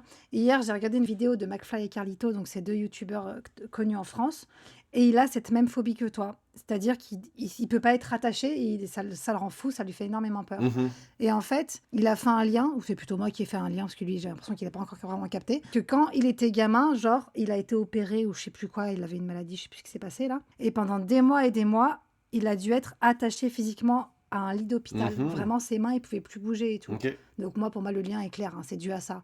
Alors toi, est-ce que, quand tu étais petit, est-ce que tu as vécu une situation similaire où tu pouvais pas bouger pendant longtemps, par exemple, tu vois? Alors, j'ai été opéré, mais par contre, genre, on m'attachait pas les mains ni rien du tout, tu vois. Genre, c'était Ouais. pas, j'étais pas restreint dans mes mouvements comme on peut s'imaginer dans un hôpital psychiatrique ou quelqu'un qui deviendrait fou, là, j'en sais rien. Dans les hôpitaux psychiatriques, tout le monde n'est pas attaché non plus, mais voilà, les visions stéréotypes de la personne qu'on attache parce qu'on essaie de la contrôler, là. Oui, puis des fois, faut pas que ça bouge, faut pas qu'il bouge, tout simplement. Oui, absolument. Ouais, J'ai voilà. jamais vécu ça, mais j'ai été opéré et puis j'ai été drainé de partout, donc je pouvais pas bouger de mon lit. Donc on peut faire un parallèle, mais par contre, j'ai pas mal vécu la situation. Non, mais inconsciemment. De toute Oui, façon, bah oui, les rêves, c'est complètement de l'inconscient. Bon, là, absolument. c'est pas un rêve, hein, mais tout ce qui est rêve, phobie et tout, Mhm. en général, c'est inconscient, quoi. Non, c'est ça. Mais non, enfin, bah, là, on me demande à chaud, est-ce que t'as mal vécu le truc? Non, non, non, les infirmières étaient hyper gentilles, elles m'apportaient des McDo et tout. Franchement, en vrai, c'était très bien. Ok, fin de la parenthèse. Ouais, absolument. Écoute, moi, je voulais faire un parallèle qui va expliquer deux ou trois de mes interventions déjà qu'on a eues jusque-là. Ouais. Les rêves lucides. Donc là, je voulais mettre ça dans cette partie de la conversation parce que pour moi, ça reste un fait et non pas une croyance. Tous les gens qui n'ont jamais fait ça pourraient classer ça dans de la superstition. Ça n'en est pas les enfants. C'est vraiment comme le fait de prendre conscience qu'on est en train de rêver et donc de pouvoir agir sur le déroulement de ce rêve. Ouais. Pour la fun fact, il me semble que ces gens-là s'appellent des thanatonautes. Ok. Ouais, et je crois que Bernard Werber a écrit un livre sur ce sujet. Je sais plus. Bah, pour des infos pour le rêve lucide, il y a Fabien Olicard. Je sais pas si tu connais, c'est un mentaliste et tout, qui a vraiment fait plusieurs vidéos YouTube sur le sujet hyper intéressantes. Mhm. Et il explique tout de A à Z comment ça marche. C'est passionnant. Les liens en description. Ouais. En tout cas, les rêves lucides, moi, donc Thanatonautes, pour la fun fact encore une fois, les petits gens passionnés de mythologie grecque, Thanatos, c'est le dieu du sommeil dans la mythologie grecque, d'où le nom des Thanatonautes. Ok. Et moi, personnellement, j'en fais partie. Ça m'arrive de faire des rêves lucides. Alors, c'est une erreur de croire que parce que tu fais partie des gens qui sont capables de le faire, que tu peux le faire toutes les nuits ou quoi, et que dès que tu rêves, Mhm. t'as possibilité d'agir sur tes rêves et tout, c'est complètement Ouais, faux. Parce que ça reste un challenge de réaliser que tu rêves pendant que tu rêves. Et ça n'arrive pas du tout toutes les nuits. Moi, ça m'arrive en moyenne, on va dire, 2 à 3 fois par an. Ok. Donc c'est vraiment pas si courant que ça, mais je sais que j'en suis capable et en même temps, j'ai jamais cherché non plus à essayer de provoquer le truc. Je sais qu'il y a diverses astuces. Oui. J'ai déjà entendu, voilà par exemple, que tu fais en sorte de visualiser avant de t'endormir une action, comme par exemple quelqu'un qui crisse les ongles sur un tableau, une horloge qui tourne à l'envers ou des choses comme ça. Ouais. Compter tes doigts aussi. Absolument. Et donc, qu'à un moment ou un autre, si tu t'endors avec cette image en tête, ça va t'arriver à un moment dans ton rêve et que tu vas capter à ce moment-là que tu y avais pensé avant de dormir et donc que tu es en train de dormir. Exactement. Moi, personnellement, j'ai jamais eu recours à ce genre d'astuces et puis j'ai jamais essayé non plus, voilà, de reproduire l'expérience. Quand ça m'arrive, c'est un peu malgré moi. Mais par contre, quand ça arrive, j'adore. Genre, c'est vraiment, je vis ma meilleure vie. Encore une fois, je suis toujours poursuivi, hein, le scénario change pas. Et en fait, genre, du coup, mes possibilités d'action sont multiples. Tu sais, il y a des gens, même quand ils font des rêves lucides, ils n'arrivent pas à interagir avec leurs rêves, à agir et tout. Donc, Ouais. voilà, moi, personnellement, j'ai complètement cette capacité. Tout d'un coup, je me dis, ah, mais my God, tout est possible. Donc, je me mets à voler en général pour fuir mes assaillants, etc. Ce qui fait que ça m'offre vraiment du répit. Ce qui est hyper intéressant, c'est que ça m'est déjà arrivé par contre d'avoir un genre de duel avec mon cerveau qui s'engage. Comme par exemple, je vais tuer la personne qui me poursuit. Et tout de suite derrière, il y en a une autre qui va arriver, comme pour contredire ce que je viens de faire. D'accord. Et donc, je vais me mettre à voler donc pour fuir la situation. Et ben tout d'un coup, genre, la personne est capable de voler aussi. Enfin, ça m'est déjà arrivé comme ça d'avoir un genre de duel avec mon cerveau dans un rêve lucide, genre. OK. D'accord, donc ouais, en fait, tu arrives à prendre des décisions, on va dire, Mhm. mais par exemple, tu arriveras pas à totalement, admettons, changer de paysage ou totalement changer la situation. Hop, tu te dis: «Je suis en train de rêver, c'est bon, change de rêve, next», quoi. Je peux le faire, mais mon cerveau peut essayer de me contredire dans l'action derrière. D'accord. Genre, par exemple, ça m'est déjà arrivé de m'envoler et que provisoirement, là, pendant 5 minutes, je perds de l'altitude et je suis comme moins capable. Et après, je suis obligé de me redire, Yvan, t'es dans un rêve, tu peux le faire, genre, vas-y, donc je touche le sol et puis je me remets à courir et tout, et puis je peux recommencer, tu vois. Ouais, C'est bizarre, on dirait vraiment que ton cerveau, il essaye de reprendre le dessus un peu. je Moi, j'ai vois. déjà ressenti ça dans mes rêves lucides. Et du coup, toi, tu arrives vraiment, genre, tu es en train de rêver et d'un coup, tu arrives vraiment à prendre conscience, comme si tu pensais vraiment, tu dis: «Hop, je suis dans mon rêve». Absolument. Ça, c'est assez fort. Non, non, je trouve ça absolument Enfin, incroyable. c'est oui, c'est même pas fort, c'est incroyable. Quand ça m'arrive, c'est souvent parce que je croise un souvenir en rêve et que je capte que c'est un souvenir. OK, Comme par exemple, un jour, je me suis brûlé le mollet sur un pot d'échappement un jour, d'une moto, genre, peu importe, on s'en fout. Et donc, je me souviens avoir déjà fait un rêve lucide, en fait, où, donc, c'est pas la scène qui s'est reproduite, mais en tout cas, j'étais dans le même endroit, dans la même situation. Et en fait, ce souvenir-là m'est revenu en tête. Et c'est là que je me suis d'accord. dit, ah, mais ça m'est déjà arrivé. Et donc, genre, je sais pas comment j'ai fait le lien, mais en tout cas, le fait que ça soit un souvenir et que, en fait, que je capte que c'était un souvenir, ça m'a accordé un genre de recul Ouais. sur la situation et que j'ai compris que j'étais en rêve. Je ne sais pas comment clairement l'expliquer, mais le fait de revivre un souvenir à ce moment-là et que m'accorder la réflexion sur le fait que c'était un souvenir et tout, eh bien, en fait, ça m'a accordé un recul sur la situation et qui m'a fait comprendre que j'étais dans un rêve.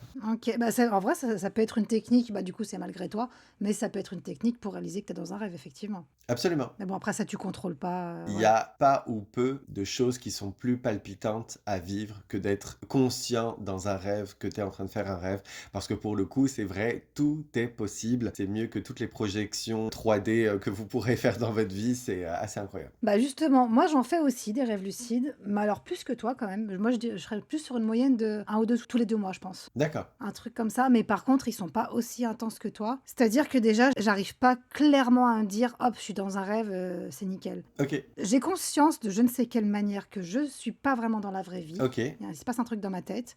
Donc j'ai quand même une petite conscience. Et là, je peux interagir un peu. Pareil, je change pas les paysages ou quoi. Mais je peux interagir différemment avec des personnes. Je vais pouvoir faire des choses volontairement dans mon rêve. Par contre, moi, ça dure que quelques secondes. C'est hyper rapide, je contrôle pas tout non plus. Mais j'ai cette prise de contrôle quand même sur le rêve. Et je trouve ça comme toi, je trouve ça fascinant de ouf. Et j'aimerais pousser le truc vachement plus loin, quoi. Pour que ça dure plus longtemps déjà, tu vois. Bah oui, je comprends. Et justement, Fabien Olicard, là, le gars que je parlais, il expliquait que déjà tout le monde peut faire des rêves lucides, Mhm. enfin normalement, et qu'avec cette technique, pour en faire de plus en plus, il faut utiliser ces techniques. Mhm. L'histoire de compter ses doigts, par exemple, si tu comptes tes doigts, tu sais que tu en as 5, bah dans ton rêve, il faut que tu aies le réflexe de compter tes doigts et tu n'en auras jamais 5. Genre, et là, tu sais que tu es dans un rêve. Mais vas-y, avant d'arriver à ce stade-là, mon gars, faut de l'entraînement, hein. Mais c'est qu'il faut y penser en Mais fait. Quand ouais, t'es c'est dans ton ça. rêve, moi j'ai autre chose à foutre, hein. Faut que je cours.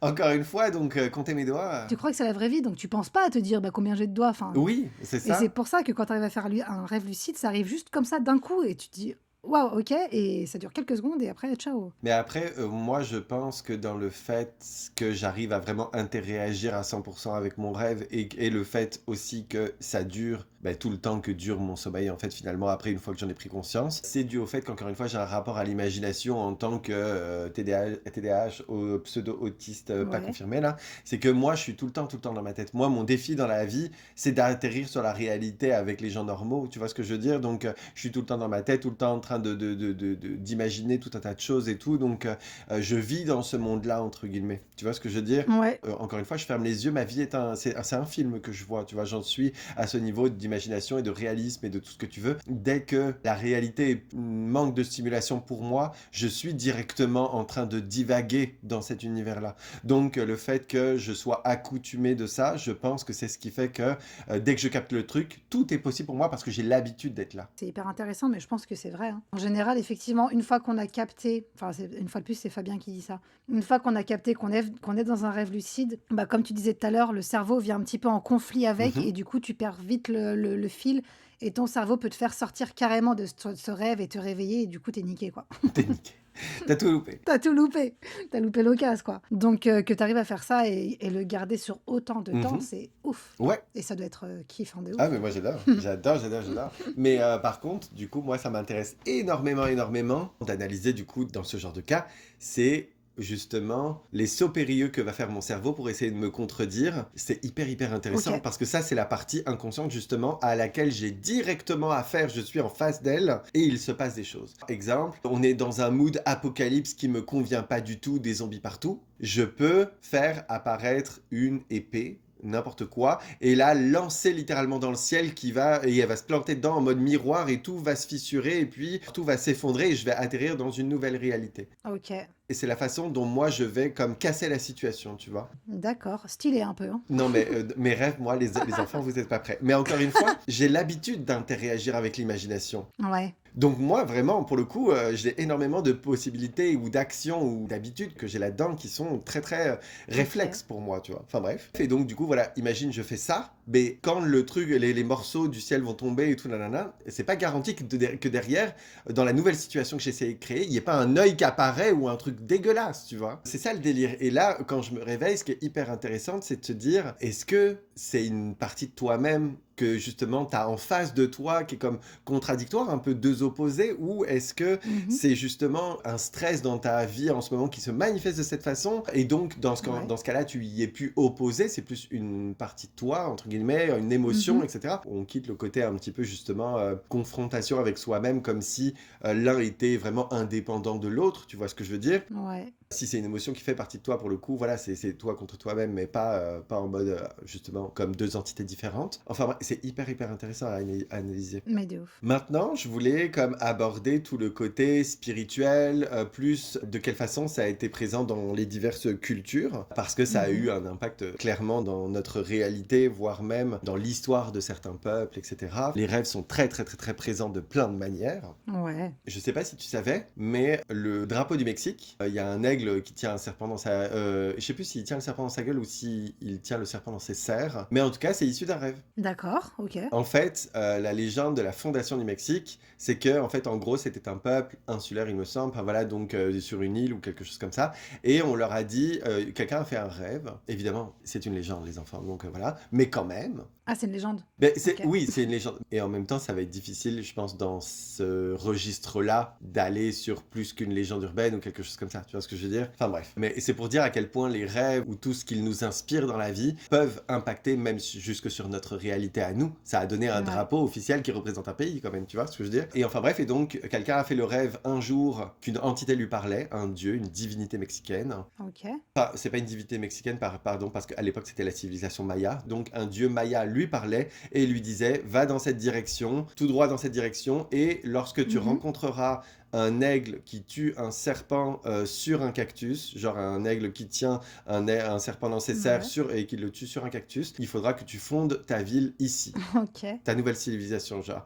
Et c'est comme ça qu'est née la ville de Mexico. Waouh, d'accord. C'est une légende, ouais. Voilà, c'est comme ça que, paraît-il, s'est fondée la civilisation maya qui a donné le Mexique aujourd'hui. Et c'est pour ça que c'est présent sur leur drapeau, tu vois. D'accord, c'est fou. C'est marrant. Je trouve l'histoire vraiment amusante, mais c'est pour amorcer, on va dire, la vision qu'il y a beaucoup de civilisations qui pensent que via leurs rêves, ils ont accès justement, tu sais, on parlait un peu de l'éther et beaucoup de choses, il y a beaucoup de civilisations qui pensent qu'à travers leurs rêves, ils parlent à des divinités, à des Ouais. esprits. Vous croiserez peut-être dans votre entourage quelqu'un qui vous dit, ben, j'y ai telle personne de ma famille qui est revenue me voir en rêve. Ouais, ça m'arrive. À quel point on est capable de discerner à 100% que c'est un rêve et donc quelque chose qu'on imagine et non pas vraiment comme une transition chelou justement via laquelle un esprit est vraiment capable de venir nous parler. Bien sûr, on ne sera pas capable de faire la distinction entre les deux, mais c'est vrai que les gens parlent quand même d'une impression en te réveillant qui n'est pas la même. Ouais. J'ai souvent entendu cette phrase en mode oui, c'était un rêve, mais c'est trop bizarre parce que en te réveillant, tu sens que c'était pas un rêve comme les autres. Ouais. On parle vraiment d'une impression dans ce rêve qui est vraiment différente. En tout cas, à travers l'histoire, beaucoup de personnes, au travers des différentes religions, par exemple, se sont vues adresser des choses en rêve. Je prends par exemple même la religion vaudou. Ils ont beaucoup accès à des esprits, à des enseignements via leurs rêves. Ok. Par exemple, les Premières Nations amérindiennes également ont beaucoup d'enseignements ou de contacts avec leurs ancêtres, etc., via leurs rêves. D'ailleurs, certains peuples des Premières Nations amérindiennes nord-américaines trouvent leur animal totem, rencontrent leur esprit totem via leurs rêves. D'accord. Alors, pas tous, parce que mais ça, il me semble que c'est plus au sud, parce qu'il y a eu des Premières Nations américaines partout en Amérique. Hein. Voilà, et là, moi, je sais que j'ai rencontré et discuté avec ça avec des Premières Nations nord-américaines, mais il me semble que plus au sud, ils ont carrément tout un rituel à faire. Ça peut être via soit des drogues ou des substances, ou ça peut être même sans drogue, sans rien du tout, par exemple, via des jeûnes. Comme par exemple, ils vont s'isoler, jeûner jusqu'à ce qu'en fait, ils soient dans un état second, en fait, où ils vont commencer à avoir des visions, etc. Et c'est comme ça qu'ils vont rencontrer leur animal totem. Tout ça pour dire que, en tout cas, au Nord-Amérique, les Premières Nations, c'est via leurs rêves. Moi, un jour, j'ai rencontré donc une femme de la tribu Atikamekw, hyper inspirante, qui, au-delà de tout son discours absolument dur sur tout ce qu'a vécu son peuple durant le génocide qu'il a subi, te raconte que les animaux totems, eux, ils les rencontrent via leurs rêves, que elle, en fait, elle a capté que son animal totem, son esprit totem, c'était l'ours. D'accord. Parce que, en fait, un jour, elle était vraiment en dépression à cause justement de tout ce qui lui était arrivé dans sa vie à cause de la colonisation et tout ce qui en découle depuis pour eux. Elle a vraiment une vie de merde et tout. Elle était vraiment en dépression horrible et tout. Et clairement, elle était pas loin de la mort, en fait, finalement. D'accord. De la mort volontaire, hein, pas de la mort physique état second. Et en fait, qu'un jour, elle a fait un rêve. Et encore une fois, c'est un de ces rêves où on sent que c'est pas un rêve classique. C'est avec ces mots-là qu'elle me l'a décrit. Et en fait, elle était dans une cabane, dans les bois, un peu dans son ancienne vie, dans la vie avec laquelle elle avait été éduquée avec sa mère, etc. et tout, et donc un peu plus loin de la civilisation qu'elle connaissait aujourd'hui via le fait qu'on l'ait forcée à avoir cette vie-là, bref. Et elle disait que donc elle était dans une cabane en pleine forêt et qu'elle dormait, en fait, elle végétait à cause de sa dépression, qu'elle était mal, etc. Voilà, comme dans la réalité, en fait, finalement. Ok. Mais que tout d'un coup, en fait, un ours est apparu autour de la cabane et tout, et en fait, a éveillé ses sens en mode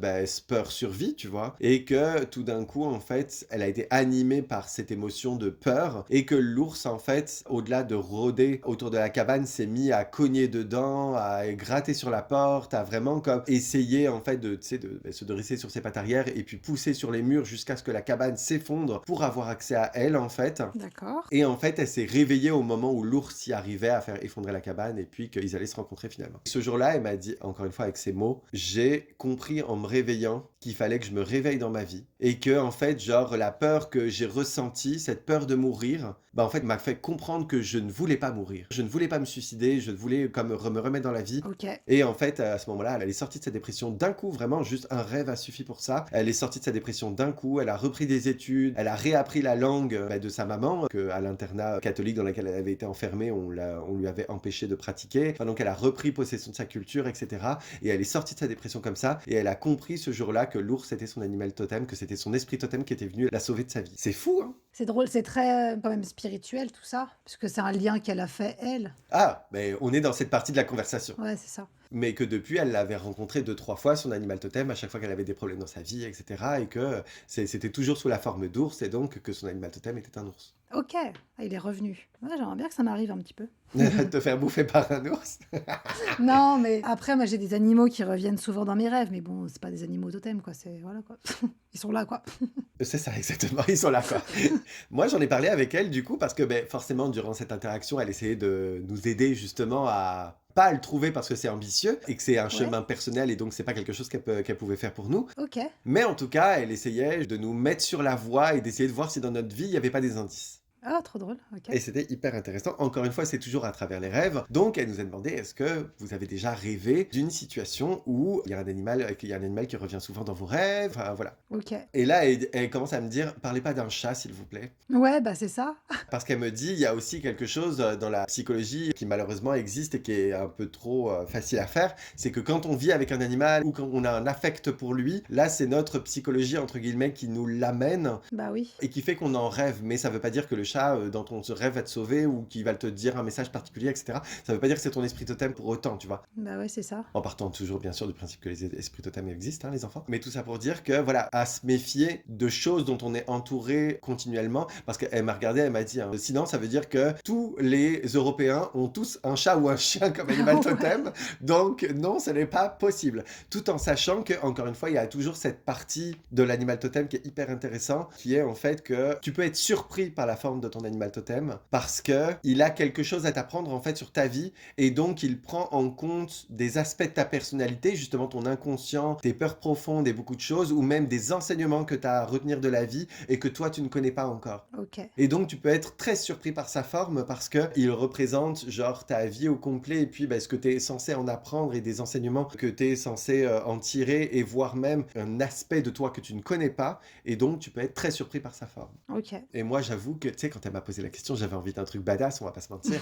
T'as envie que ça soit un jaguar, t'as envie que ça soit, je sais pas, un corbeau, un truc. Bon, moi je suis un peu dark dans la vie là, donc j'avais envie d'un corbeau ou Un corbeau. Un pigeon. tu sais, un truc un peu spirituel. T'as pas envie d'être, je sais pas, t'as pas envie d'être un tamanoir, tu vois. Un serpent. Bah, le serpent, moi je le trouve ça stylé, tu vois, j'aurais préféré être un serpent. OK. Voilà, t'as pas envie d'être un tamanoir, t'as pas envie d'être un tatou, je sais pas, bref.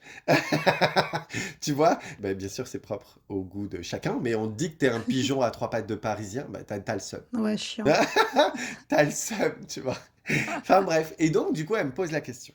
Elle me dit, voilà, dans vos rêves et tout, comment ça se passe? À essayer de trouver des indices. Et moi, personnellement, je lui ai raconté un rêve, et c'est là que je reprends mon histoire de vélociraptor, loup-garou, momie. D'accord. En fait, ce rêve a une double truc bizarre, mais je reviendrai sur le deuxième élément bizarre. Bref, je suis dans un château poursuivi par ces trois créatures, et dans ce château, donc, il n'y a ni porte, ni fenêtre. Je reviendrai sur ce rêve plus tard, encore une fois, pour les raisons que je viens d'évoquer, et j'obscurcis volontairement les éléments de l'histoire de plus tard. Bref. OK. Château, pas de porte, pas de fenêtre, je le sais, tu sais, des fois dans les rêves, tu sais des choses alors que tu les as pas vérifiées. Oui. J'ai pas eu besoin de faire le tour du château pour savoir qu'il n'y avait pas de porte et pas de fenêtre. Bref. Donc, je le sens que je suis dans un endroit complètement clos et donc que j'ai beau courir. Il y a un moment ou un autre, je vais finir par les croiser même si je ne les vois pas. OK. Donc ils sont là, ils me poursuivent et tout. Et c'est d'ailleurs ça aussi un élément intéressant du rêve, je trouve, si on essaie de l'analyser, c'est que les trois créatures, je ne les vois jamais. Je le sais qu'ils sont présents dans le D'accord, tu château, le sais. je le sais qu'ils me OK. courent après, et je sais que parfois je les entends, j'entends leurs pas comme en écho dans les couloirs, comme s'ils étaient vraiment proches de moi,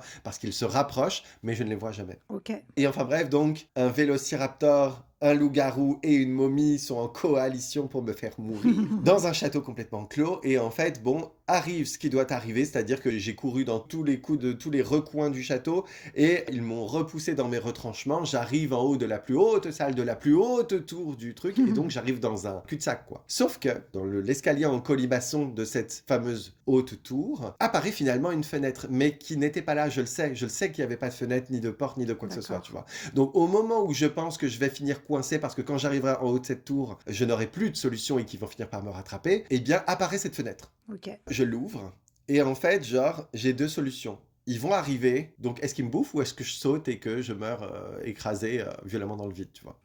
Je décide de sauter parce que c'est, je sais pas, je décide de sauter, je trouve que c'est le moins pire des deux. Court moment de réflexion et je saute. Et à ce moment-là, en fait, un énorme oiseau me rattrape en plein vol et on s'en va au firmament et je me réveille. OK. Donc, je lui raconte ça, voilà, que c'est le seul moment que je me rappelle vaguement, en fait, où j'ai rêvé d'un animal particulier qui m'a vraiment comme impacté. Et c'est drôle parce que ce rêve m'a particulièrement marqué parce que je l'ai fait, genre, je devais avoir, je sais pas, 13 ans, tu vois. OK, d'accord. Ah oui. C'est pas quelque chose que j'avais fait 3 jours avant et que je me rappelais encore, alors j'ai pu lui raconter, tu vois. C'est vraiment un rêve qui, je ne sais pas pourquoi, m'a Ah bah si, je sais pourquoi. Vous allez le voir aussi un petit peu plus tard pour les éléments que j'ai obscurcis, mais elle m'a vraiment comme marqué profondément. Ok. Bref, donc il y a eu ce rêve-là et j'en ai eu un deuxième qui lui était genre ouais peut-être 5 ans auparavant, je sais plus, mais là aussi c'était un petit peu étrange parce que donc je rêve que je suis sur une zone plate, une zone plate qui faisait un peu genre, je sais pas, un petit jardin à la française avec des Ok. petits buissons hyper bas taillés en forme de labyrinthe, là, tu vois ou pas? Ouais. Un peu Versailles. Je suis là-dedans et en fait, un lion me poursuit. D'accord. Et en fait, il y a une immense tour verte hexagonale en face de moi. On dirait qu'elle est faite en jade, hyper belle. Et en fait, elle a comme des petites pierres qui en ressortent par endroits et donc qui me laissent penser que si j'arrive à l'atteindre avant que le lion m'attrape, je vais être comme sauvé. Tu vois ce que je veux dire? Ouais. Sauf que le lion est hyper près, la tour est hyper loin. Bref. Ok. Ça semble compromis l'histoire, ça pue un peu pour mes fesses, tu vois. Et en fait, donc, instinct de survie, je cours. Et en fait, à ce moment-là, un griffon arrive, donc moitié lion, moitié aigle, Ok. mais il est beaucoup plus petit que le lion, et donc il peut pas se battre avec, c'est pas possible, mais par contre, il y a des moments où il essaye un peu de lui voler dans la gueule et tout, un peu en mode Hedwig, genre Harry Potter quand il claque là, tu vois. Et bah genre, elle le distrait par moments où elle essaye de le gêner dans sa course pour que j'ai au moins le temps d'arriver jusqu'à la tour. Ok. Et enfin bref, et donc je me suis réveillé de ce rêve. Très intéressant parce que quand je me suis réveillé, sur mon portable était marqué l'intégralité de mon rêve.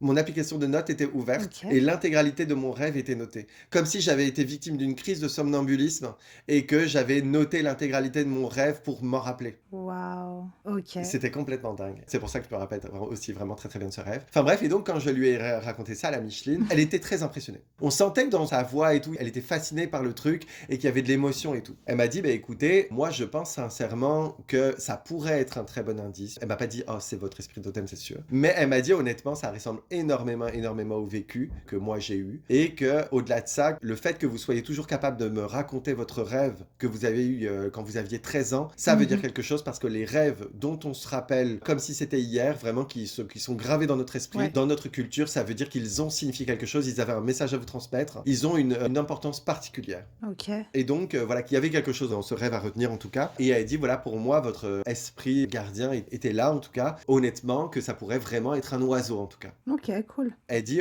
moi, au vu de vos descriptions de tout ce qui s'est passé, notamment par le griffon, le griffon, c'est pas n'importe quelle créature, c'est vraiment un aigle qui est mélangé Ouais. avec un lion. Et donc, elle me dit, bon, honnêtement, voilà, au vu de ce que vous m'avez dit, ça pourrait vraiment être un aigle quand même, tu vois. D'accord. Oui, c'est la deuxième fois qu'il est là, quoi. Ouais, j'avoue que quand elle m'a dit ça, j'ai été hyper déçu, genre. Je me suis dit, ah, ok, Johnny Hallyday sur nous, quoi. Tu vois? Les Je me- États-Unis sur nous aussi. Tu sais, je me suis dit, ah, un aigle, c'est quoi le stéréotype? Tu sais, les gens, quand tu les écoutes sur les chamans un peu chelous qui font des sectes en France, là, ils ont toujours l'aigle. Tu vois ce que je veux dire? Ouais, ouais, ouais. Trop courant. Donc, j'avoue que j'étais blasé par le délire. Et là, je l'ai regardé, je lui ai dit, écoutez, il y a combien de choix possibles pour que je tombe sur celui-là? Il y en a que 3 possibles, et donc, du coup, il y a beaucoup d'aigles, ou comment ça se passe, tu vois? Et elle m'a sorti, donc, non, c'était vraiment pas si courant que ça, que tous les animaux sont possibles dans le monde pouvant être un esprit totem, et donc, que, non, j'avais une chance sur 10 000, quoi. Donc, voilà que non, c'est pas si courant que ça, et que rien ne confirmait, bien sûr, ça reste très personnel, cette histoire, mais que ça pouvait totalement être ça. D'accord. Hyper intéressant. Bah ouais. Elle avait un petit jeu de cartes très drôle. Le jeu de cartes, c'était des animaux totems représentés et avec ce qu'ils signifient. Ouais. Et elle les a tous retournés, est allée sur une table, tirez-en un. Elle nous a dit, c'est pas parce que vous allez tirer un animal que Oui, que c'est lui, quoi. ça va être ça. Elle m'a dit, c'est un jeu de Mm. cartes, c'est des bouts de carton, c'est n'importe quoi, tu vois. Et enfin bref, et donc j'en ai tiré un et c'était un aigle. C'est fou, ça. C'était vraiment drôle et je vais ramener un autre délire dans l'équation et après ma déduction. Mais quand on a été au Mexique aussi, faut savoir qu'ils ont un genre de dieu gardien comme les signes astrologiques en fonction de ta date de naissance. Ouais. Et moi, en fonction de la date de naissance, c'est le dieu aigle, genre. Ok. C'est répétitif l'histoire. tu Ouais, vois. j'avoue. C'est quand même assez drôle. Ça fait beaucoup de coïncidences. Absolument. Mais là où je vais faire un pas en arrière pour être un minimum réaliste, c'est aussi que faut savoir aussi, c'est un peu le syndrome de la Twingo. Tu vois pas de Twingo et puis le jour où tu as une Twingo, tu vois des Twingo partout. Ouais, j'avoue. Donc faut être un minimum réaliste aussi. Mais en tout cas, disons que ces petites histoires étaient amusantes. Non, c'est vrai que ça fait beaucoup de coïncidences quand le même animal, qu'à la base t'as pas d'aigle, hein, tu vois, si t'avais un aigle, bon ok. Ah Voilà. Parce que moi, les animaux qui reviennent dans mes rêves, bah, c'est des animaux, soit que j'ai actuellement, donc mon chat, soit des animaux que j'ai eus quand j'étais gamine et qui sont morts, donc c'est pas des totems, quoi. Mais ouais, non, j'ai jamais eu de trucs comme ça vraiment très significatifs. Ou alors j'ai oublié. Ceci dit, j'ai quand même des souvenirs de mes rêves quand j'étais gamine, sauf que c'était des sorcières, donc chiant comme totem, ça n'existe pas, je pense, du coup. Mon esprit totem, c'est Prue Halliwell. Ouais, non, elle C'est faisait ça. flipper et tout. Non, j'ai pas envie, quoi. Ok, je comprends. Mais ok, intéressant. Est-ce qu'on ferait pas justement une sorte de parallèle avec tout ce qui est rêve prémonitoire? Du coup, on reste un petit peu dans le spirituel, mais pas tant que ça. Absolument, on va rester dans le spirituel, les rêves prémonitoires. Qu'en penses-tu, Lita? Alors, moi, j'y ai toujours cru. Oui, j'ai toujours cru plus ou moins.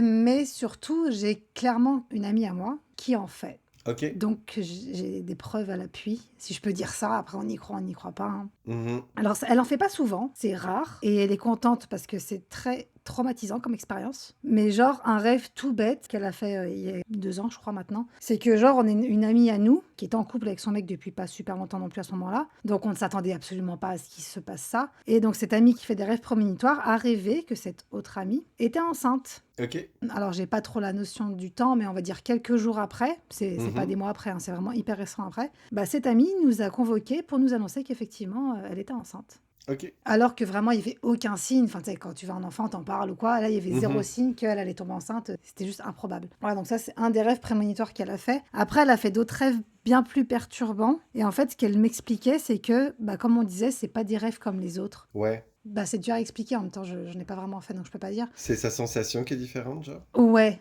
elle sent vraiment que c'est différent, elle sent que c'est la réalité, ce qu'elle est en train de vivre, Mhm. que c'est réel, et c'est pour ça que c'est hyper perturbant. Genre un autre rêve qu'elle a fait, c'est qu'elle a rêvé d'une femme, donc elle voyait cette femme vraiment physiquement dans son rêve, d'une femme inconnue au bataillon, hein. Mhm. Dans son rêve, apparemment, elle devait donner un message à cette femme par rapport à son père ou je ne sais trop quoi, tu vois. Et quelques jours après, elle a croisé cette femme dans la rue, alors qu'elle l'avait jamais vue auparavant. Mhm. Et elle l'a reconnue et elle m'a dit, j'ai pas osé aller la voir parce que, bah, tu veux que je dise quoi? Ben ouf! J'ai rêvé de vous, j'ai un message, je sais pas, par rapport à votre père, je n'en sais pas plus.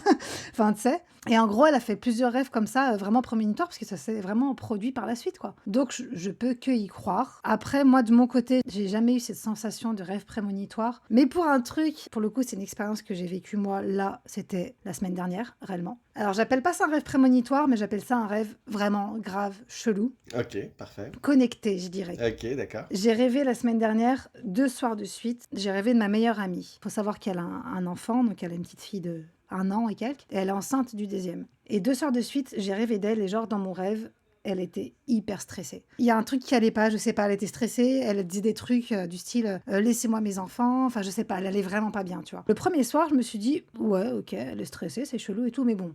On s'en fout, c'est un rêve. Mhm. Le lendemain, bah, je refais le même style de rêve, pareil, hyper stressée et tout. Je me suis dit, je vais quand même lui poser la question. Et du coup, je lui ai écrit le lendemain et je lui dis, bah, comment tu vas dans ta vie en ce moment? Est-ce que ça va? Parce que ça fait quand même 2 soirs de suite que je rêve que t'es stressée. Ça se trouve, c'est rien, c'est juste mon inconscient qui fait des rêves comme ça, mais comment tu vas, tu vois? Et elle me dit, eh ben écoute, je suis méga stressée depuis quelques jours parce que j'ai un gros souci, genre avec ma nourrice. Et en gros, c'est en train de partir en live. Enfin bref, gros stress à ce moment précis. Mhm. Et je me dis, c'est quand même ouf. J'appelle pas ça un rêve prémonitoire, mais je me suis dit, j'ai l'impression bah, qu'on était connectés, en fait, toutes les deux, et que j'ai ressenti à travers mon rêve son stress, et je trouve ça incroyable. Alors, est-ce que c'est moi qui ai envie de penser ça? Mais dans ce cas, si c'est une coïncidence, elle est quand même folle, cette coïncidence. Enfin, je sais pas. Absolument. Oui, non, c'est drôle. Si on dérive sur les rêves connectés, j'ai 2 anecdotes. Vas-y. Une beaucoup plus intense que l'autre. Là, je note celle que je vais raconter sur 2 sur 10. Genre. Ok. Intéressant, mais sans que ça soit fou non plus. C'est un jour où je suis un psychopathe dans la vie, genre je vais toujours vérifier que 3 fois que ma porte est fermée, etc. Voilà. Encore une fois, Yvan très stressé du monde dans lequel il vit. Oui, j'avoue. Ouais, non, non, vraiment, mais ça fait partie de ma personnalité, j'assume. Et enfin, mais une fois que j'ai vérifié, genre 2, 3 fois, je suis serein, je sais que j'ai fermé, j'ai fait le tour de l'appartement, il n'y a pas de fenêtre ouverte, je sais pas Ouais. quoi, bref, je fais mon tour de psychopathe, et une fois que c'est fait, je suis quand même serein. Ok. Ça fait partie de ma routine, c'est ce que je fais tous les soirs. Pourtant, un soir particulier, c'est arrivé, je pense, il y a genre, je dirais 3 mois, là, à la louche. Un soir, pour autant, je sais pas pourquoi, mais j'étais toujours stressé malgré le fait que j'avais vraiment vérifié que ma porte était fermée. Ok. Et donc je viens me coucher et tout, Pierre dort à côté de moi, et je sais pas pourquoi, mais l'impression... T'as un ressenti. Ouais, je sais pas pourquoi, mais ça me reste. Le sentiment me reste, et puis j'ai presque envie d'aller me lever une 4e, voire une 5e fois pour vérifier, genre. Là, ça, c'est le genre de moment où je me raisonne quand même à un moment, genre en mode, Yvan, t'as été voir 2 fois, calme-toi, tu vois. Ouais. Calme-toi, reste couché, ça devient n'importe quoi. Et en fait... à ce moment-là, Pierre se réveille et me dit « Putain, je viens de rêver que quelqu'un vient de rentrer dans l'appartement. Dans mon rêve, je viens de voir comme la poignée bouger et tout. » Genre, oh, ah, ça m'a mis pas bien.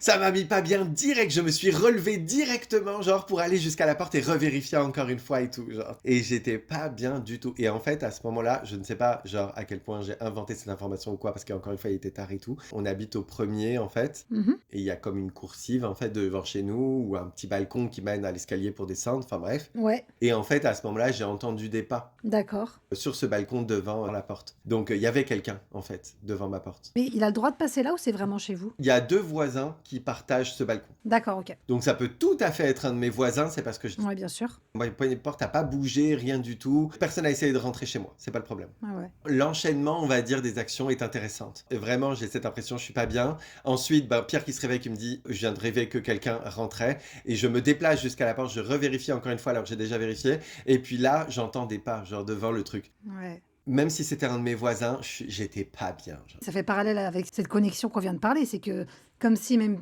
Pierre avait ressenti ton stress ou j'en Oui. sais rien, il en rêve et ça arrive. De Enfin, ouf. c'est ouf. C'est vraiment très drôle. Donc ça, c'était ma première anecdote que je cible, voilà, sur une échelle de 2 sur 10. Trop drôle. Là, ce que je vais raconter, c'est un 7 sur 10, les enfants. Ok. Vous n'êtes pas prêts. J'étais encore une fois beaucoup plus jeune. Je devais avoir 16 ans, approximativement, j'imagine.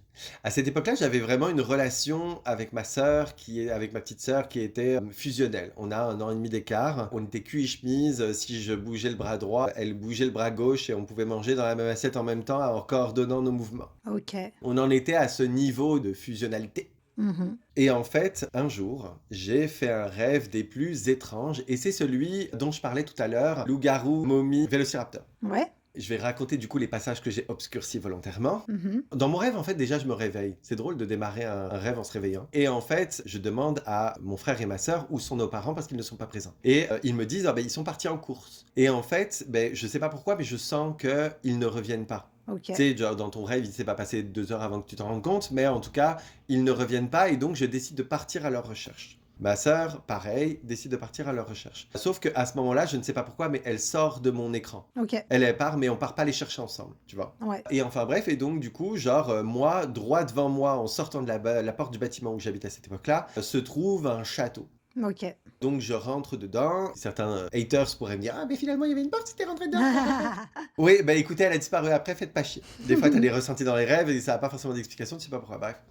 En tout cas, je rentre dedans, je me retrouve dedans à chercher mes parents, qui, paraît-il, s'y trouvent. Parce qu'en fait, ce que j'ai pas cité, c'est que en sortant du bâtiment, je vois ce château, j'ai l'intuition qu'ils sont dedans. D'accord. Et qu'ils sont pas au Leclerc du coin. Ouais. Pour les Canadiens qui pourraient nous écouter, un Leclerc, c'est un genre de maxi. Et enfin bref, et donc du coup, ils sont dans ce château, je le sais, donc je vais les chercher dedans. Je me retrouve embringué dans cette course-poursuite qui n'a pas de sens.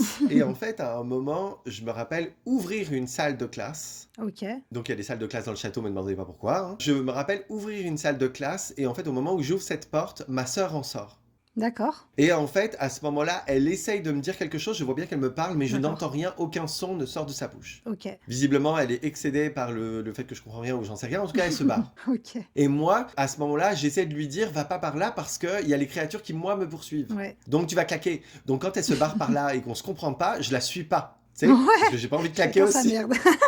C'est ça.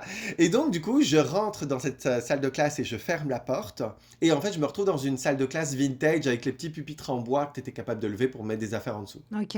Très Silent Hill, l'ambiance, pour ceux qui ont Ouais. le film. Et enfin, bref, et donc, du coup, je me cache sous un des pupitres. Je sais pas si les gens voient comment les pupitres, mais j'étais pas très très bien caché. Hein. Et en fait, je vois que j'atterris donc à 4 pattes dans une mare de sang. Waouh, ok. C'est là que je me dis que l'endroit est pas safe et que je suis peut-être caché dans un très mauvais endroit. Et donc, dans les salles de classe en France, je sais pas comment ça se passe au Canada ou diverses ethnies qui pourraient nous écouter, mais en tout cas, nous en France, on a souvent une porte de sécurité et une porte d'entrée. T'as souvent 2 portes dans les écoles récentes. Dans une classe. Ouais, moi en tout cas, dans le collège où j'étais, qui était un collège très récent, il y avait toujours 2 portes de sécurité coupe-feu. Là, t'en avais une où tu rentrais normalement et tout, et une autre en fait où c'était une porte de sécurité au cas où tu pouvais pas sortir par l'une à cause d'un incendie ou pas. Ok. En tout cas, toutes les salles de classe, par sécurité, avaient 2 portes. Donc D'accord. là, moi, dans mon rêve, dû à ça, j'imagine, en tout cas, ma salle de classe avait 2 portes. Vu que j'étais poursuivi, voilà, je ne ressors pas par la porte où je suis rentré, parce que sinon je vais me retrouver avec les 3 zigotos. Et donc, je sors par l'autre sortie. Et donc là, mon rêve se poursuit avec l'intégralité de ce que vous en connaissez. Mhm. Et à mon réveil, je vais comme pour dire à ma sœur que j'ai fait un rêve complètement dingue. Ok. Et elle me dit, vous voyez la suite venir, hein, Oui. j'imagine, et elle me dit, ah ben moi aussi j'ai fait un rêve complètement dingue. Et je lui dis, bon bah vas-y raconte. Et je te raconte le mien après. Et là elle me dit que dans son rêve, nos parents étaient partis en course, qu'elle part les chercher. Il y avait des nuances, comme par exemple, on Oui. n'était pas partis les chercher tous les deux ou des Bah choses ouais. comme ça. Mais quand même, donc elle part chercher nos parents et elle dit que elle, quand elle sort de notre bâtiment, Ouais. sur la gauche, moi c'était en face, sur la gauche, elle voit que notre bâtiment se termine par un énorme château Ok. et elle a la conviction qu'ils sont dedans, donc elle va Ah les ouais. chercher et en fait là-dedans, elle se retrouve poursuivie par un tueur qui n'a rien à Ok. voir avec un loup-garou, un vélociraptor et une momie, Ouais. c'est pas les mêmes tueurs, mais en tout cas elle est poursuivie par quelque chose. Ma mémoire m'échappe, je sais plus si elle m'a décrit quoi, mais en tout cas elle est poursuivie par quelque chose et en fait à un moment elle se retrouve dans une salle de classe et en fait elle se cache sous un pupitre, sauf que elle voit en fait sous le pupitre accrocher les tripes de nos parents et tout, ils se Ah. sont fait assassiner ici. My God. Donc du coup, prise de panique, elle sort de la salle de classe et là, elle me croise. Elle me dit, je t'ai vu rentrer dans la salle de classe, j'essaie de te dire de pas aller là parce qu'il y a nos parents qui sont morts ici, il y a encore leurs cadavres de présents, etc. Elle me dit, mais en fait, je sais pas pourquoi tu m'écoutes pas, je vois que tu essaies de me parler, mais je ne comprends pas ce que tu dis. Et donc du coup, bah moi je me sauve parce que l'endroit est pas sûr, tu vois. Ok. Et elle, donc, poursuit son rêve. Je me rappelle plus de la suite parce que c'était sans doute un petit peu moins intéressant. Mais en tout cas, elle, il me semble que dans la suite de son rêve, elle se faisait attraper et tout, et elle se réveillait au moment où elle était censée se faire tuer. Ok. Tout ça pour dire que quand elle me raconte ça, je suis en PLS. Oh, Et tu moi, m'étonnes. encore aujourd'hui, ça ne s'est jamais reproduit dans ma vie. J'ai jamais à nouveau vécu ce genre d'expérience. Mais moi, pour moi, aujourd'hui, on a partagé un rêve. On s'est croisés dans un rêve. De ouf. Et tu sais que c'est déjà arrivé à d'autres gens. J'ai pas la quantité, hein, mais c'est déjà arrivé, ouais. J'en sais rien, j'ai jamais entendu trop parler de ce genre d'histoire, à part dans les séries science-fiction où des gens se retrouvent dans Ouais. le même rêve, oui, mais sinon j'ai jamais entendu vraiment parler de ce genre d'histoire. Les théories qu'on pourrait avancer, c'est que, tu sais, Einstein qui était très intéressé par exemple par la télépathie entre jumeaux ou des choses comme ça, moi et ma sœur on n'était pas jumeaux, mais on était encore une fois vraiment genre très proches, donc à quel point c'est possible qu'on ait une affiliation supplémentaire, un lien, ça c'est la première chose. Est-ce que avant de dormir, on avait regardé un film avec un château? J'en sais rien, je me rappelle pas aujourd'hui, mais en tout cas, voilà, ça c'est les trucs qu'on peut un peu avancer. Que moi et ma sœur, comme on a partagé la même vie jusque-là, qu'on avait les mêmes références, tu vois, donc pour Non, composer ça- un rêve, on peut avoir les mêmes références. Tu peux Ben, pas. j'avance Ouais, les bien faits, sûr, tu vois, bien genre sûr. j'avance des pistes d'explication. En tout cas, voilà l'expérience qu'on a vécue tous les deux et ça ne s'est jamais reproduit. C'est incroyable, je trouve ça ouf. Mais c'est sûr que c'est pas le fait que vous ayez vu le même film ou quoi qui fait ça. Tu peux pas faire exactement, enfin pas exactement, mais tu peux pas reproduire la même situation dans deux cerveaux différents et que ce soit une coïncidence. Ben, là où c'est très intéressant, c'est que si on avait fait deux rêves qui juste se ressemblent, ça pourrait. Pourquoi pas, tu vois? Ouais. Mais là où c'est perturbant, c'est qu'on se croise Mais à un c'est moment ça. similaire dans Mais notre oui. rêve et qu'on voit quelque chose de similaire, c'est-à-dire que sous un pupitre, moi je vois du sang, elle voit comme les cadavres, Ouais. mais avec du sang également, même s'il y a une nuance entre les deux, genre la situation est la même. Et dans les deux cas, il y a un truc qui est hyper intéressant, c'est que on essaie de se parler mais qu'on n'entend pas la voix de l'autre. Ouais. Comme si en fait finalement on partageait comme une dimension commune Ouais. l'espace de quelques secondes, mais que pas assez pour pouvoir genre interréagir. Tu vois ce que je veux dire? Ouais, oui, clairement. C'est complètement dingue. C'est ouf. Ce que je retiens aussi de ce rêve, c'est que dans tous les cas, autant toi que elle, en situation de galère, c'est chacun pour sa merde, quoi. Enfin, chacun sa Absolument. merde. Il n'y a pas de on part ensemble. Non, vas-y, on prend la direction Non, opposée. que dalle. Allez. Ben non. Ouais, tu sais, genre, il n'y a pas on va faire front ensemble ou je sais pas. Ouais, Non, c'est ça. non, on se bat. Tant Voilà. pis, il m'entend pas, bah vas-y, tant pis. Allez, bye. Allez, bye bye.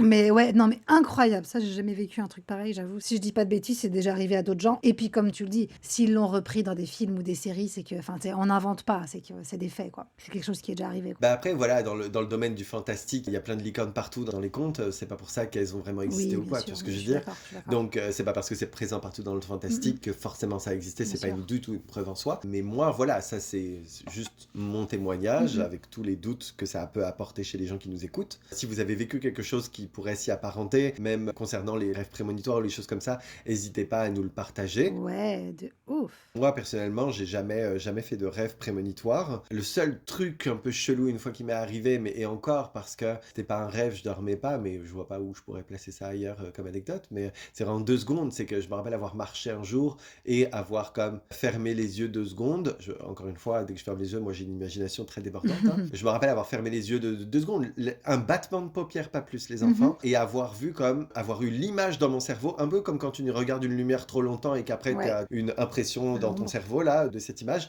un peu la même sensation d'avoir eu 2 secondes dans mon cerveau l'image d'une suite de personnes qui les unes à côté des autres qui marchaient comme en bande. Ouais. 5 minutes plus tard, ces mêmes personnes étaient derrière moi. Ok. Dans le même ordre et tout, la même scène, exactement la même chose qui s'était passée. Drôle. Après, encore une fois, tu sais, concernant toutes ces choses-là, si encore une fois on a envie d'amener des théories un petit peu plus pragmatiques, on a, tu sais, les gens qui disent que des fois tu peux avoir comme un bug dans ton cerveau qui fait que il peut avoir l'impression de revivre un événement Ouais, du déjà vu. alors que c'est un événement passé. Je crois que c'est un genre de sursaut du cerveau, je sais plus comment le dire, une surcharge électrique, je sais plus comment ils le définissent, qui en fait amène ton cerveau à croire qu'un événement que tu viens de vivre a déjà eu lieu. C'est ça. Donc bien sûr, il y a ça. Hein. Oui, ou t'as pu, je sais pas, te retourner 2 secondes, les avoir vus, puis après, ou inconsciemment, enfin voilà. Absolument. Et en tout cas, c'est drôle. Mais en tout cas, j'ai jamais fait de rêve prémonitoire, jamais rien prédit de ma vie de cette façon. Non, absolument pas. Ok. Je reprends un exemple que tu as donné pour partir sur une autre thématique des rêves, qui est le rêve imbriqué. Enfin, j'ai appelé ça comme ça, mais je sais pas comment on appelle ça. Parce que tu disais tout à l'heure que quand tu t'es endormi, t'as rêvé que tu te réveillais. Oui, absolument. Et donc, ça me fait penser au rêve imbriqué. Je sais pas si tu en as déjà fait. Moi, j'en ai déjà fait quelques fois, ça arrive pas souvent. Sachant que ce que j'appelle rêve imbriqué, c'est comme dans le film Inception. Alors, j'ai vu le film Inception, mais du coup, j'ai du mal je pensais voir où tu t'en allais, et là, du coup, ça m'éloigne un petit peu de ma théorie. Donc, moi, je pensais que tu allais parler comme d'un rêve où tu rêves, que tu dors, genre, enfin... Ouais, non, parce qu'après, je vais t'expliquer. Ouais, vas-y, let's go. Mais oui, voilà, dans Inception, c'est ça, c'est des rêves imbriqués. Donc, tu as une phase 1 de rêve, c'est ton premier rêve. Après, tu t'enfonces un peu plus profondément, donc ça fait un deuxième rêve imbriqué dans un rêve, enfin, un truc comme ça, quoi. Et en fait, là où je veux en venir avec le fait de s'endormir, se réveiller, là, c'est que moi, quand je fais ces rêves imbriqués, je rêve que je dors. D'accord. Donc, du coup, mon cerveau est un peu mindfucké. Il croit que c'est la vraie vie, que je suis vraiment en train de dormir, puisque je suis endormie pour de vrai, quoi. Et donc, je rêve que je dors, sauf qu'après, ça s'imbrique dans un autre rêve. Alors, pour expliquer, je vais prendre dans l'autre sens, ça sera plus facile. D'accord. Pour moi, j'ai compté, j'appelle ça 2 niveaux, c'est-à-dire que j'ai 2 niveaux de rêve avant que ce soit la réalité réelle. Donc en gros, je vais rêver d'un truc, une situation, je sais pas, je suis chez moi, il se passe un truc qui me fait peur en général. Ce truc qui me fait peur va me faire me réveiller une première fois. Donc hop, je suis dans mon rêve, je me réveille, je crois que c'est la réalité. Et en fait, il va encore m'arriver une dinguerie. Et là, hop, ça y est, mon corps arrive vraiment à se réveiller consciemment dans la vraie vie. Ah, c'est drôle. Donc j'appelle ça 2 niveaux. Et du coup, ça me faisait penser à ça, parce que moi, c'est dans l'autre sens. C'est, je me réveille d'un rêve dans un autre rêve. Et voilà, les rêves imbriqués. Donc ça m'arrive de temps en temps. Et à chaque fois, c'est flippant, puisque je veux toujours me sortir d'une situation qui me fait paniquer. Et une fois que je réalise qu'en fait, je suis encore dans un rêve, je panique encore plus et je me débat de ouf pour sortir et pour revenir dans la réalité, quoi. Je sais pas si t'as déjà fait ce genre de rêve imbriqué, justement. Bah, à part si on considère celui que je viens de raconter, vu qu'il démarre par le fait que je me réveille, mais finalement, je suis pas dans la réalité. Ouais. Donc, à part si on considère celui-là, ça m'est jamais arrivé. Ok, c'est assez perturbant en tout cas. Bah, tu m'étonnes. En fait, tu t'es réveillé, donc t'as comme foi, absolument, c'est la réalité. C'est ça, exactement. Donc tu dis, c'est bon, je suis en sécurité, c'était qu'un rêve. Et en fait, mais non, t'es toujours pas en sécurité, t'es encore dans un rêve. Donc bonne chance pour t'en sortir. Parce que le fait que tu te réveilles, ça atteste que tout ce que tu es en train de vivre est la réalité. Bah, c'est donc, ça. C'est assez perverse comme principe. Exactement. Ça va me faire rebondir encore sur un autre truc. Je parle de ça parce que j'ai fait réellement un rêve imbriqué, c'était il y a genre 2 semaines, je crois. Et en fait, dans mon rêve imbriqué, la première terreur, c'est que, je sais pas, il y avait un truc avec un esprit, je me suis fait attraper par les pieds par un esprit ou quoi dans ma chambre. Donc je flippais de ouf. Et hop, je me suis réveillée, donc j'ai cru que c'était bon. En fait, non, j'étais encore dans un rêve, là, je sais plus ce qui s'est passé. Et ensuite, je me suis réveillée pour de vrai dans la vraie vie, au milieu de la nuit, en panique totale, parce que je croyais que c'était vrai. Enfin, j'étais en panique. Je savais pas où j'étais, je n'osais même plus me rendormir. Mais bref. Et en fait, je me disais, est-ce que c'est vraiment un rêve imbriqué que j'ai fait, le fait de ne pas réussir à me réveiller consciemment, ou est-ce que j'ai pas fait une paralysie du sommeil? Et c'est là que je rebondis sur un autre sujet qui est la paralysie du sommeil. Puisque dans ce premier rêve où l'esprit m'attrapait, là, j'étais comme paralysée, j'arrivais pas à ouvrir les yeux pour me sortir de ce rêve, tu vois. C'était genre hyper dur d'ouvrir les yeux. Et j'ai vu que dans la paralysie du sommeil, en général, tu peux être paralysé donc le corps entier, mais aussi les yeux, et t'arrives pas en fait à ouvrir tes yeux. Du coup, je sais pas trop comment prendre ça. En soi, on s'en fout un peu. C'était surtout pour rebondir sur la paralysie du sommeil. Je voulais faire un lien absolument, c'est là que je le place. Mais j'ai jamais fait de paralysie du sommeil non plus, Ok, même si je sais que ça existe et que ça a l'air absolument terrifiant. de ouf. Il y a beaucoup de gens qui attribuent ça justement à des esprits et tout, hein, les paralysies du sommeil. Alors, je sais pas si tu connais, il y a un tableau hyper connu où on voit justement un genre de petit démon chelou assis sur le torse de quelqu'un Ah, là. mon Dieu. Tu le vois, ce tableau? Ouais, je vois. Il est chelou parce qu'en fait, pendant des années, tous les gens qui avaient des paralysies du sommeil, ils avaient tous cette phrase sans exception qui est qu'ils avaient toujours l'impression qu'ils avaient un poids sur eux, Ouais, sur le torse en fait. Et comme si c'était cette chose assise sur eux en fait qui ouais. les empêchait en fait finalement de se réveiller. Ah.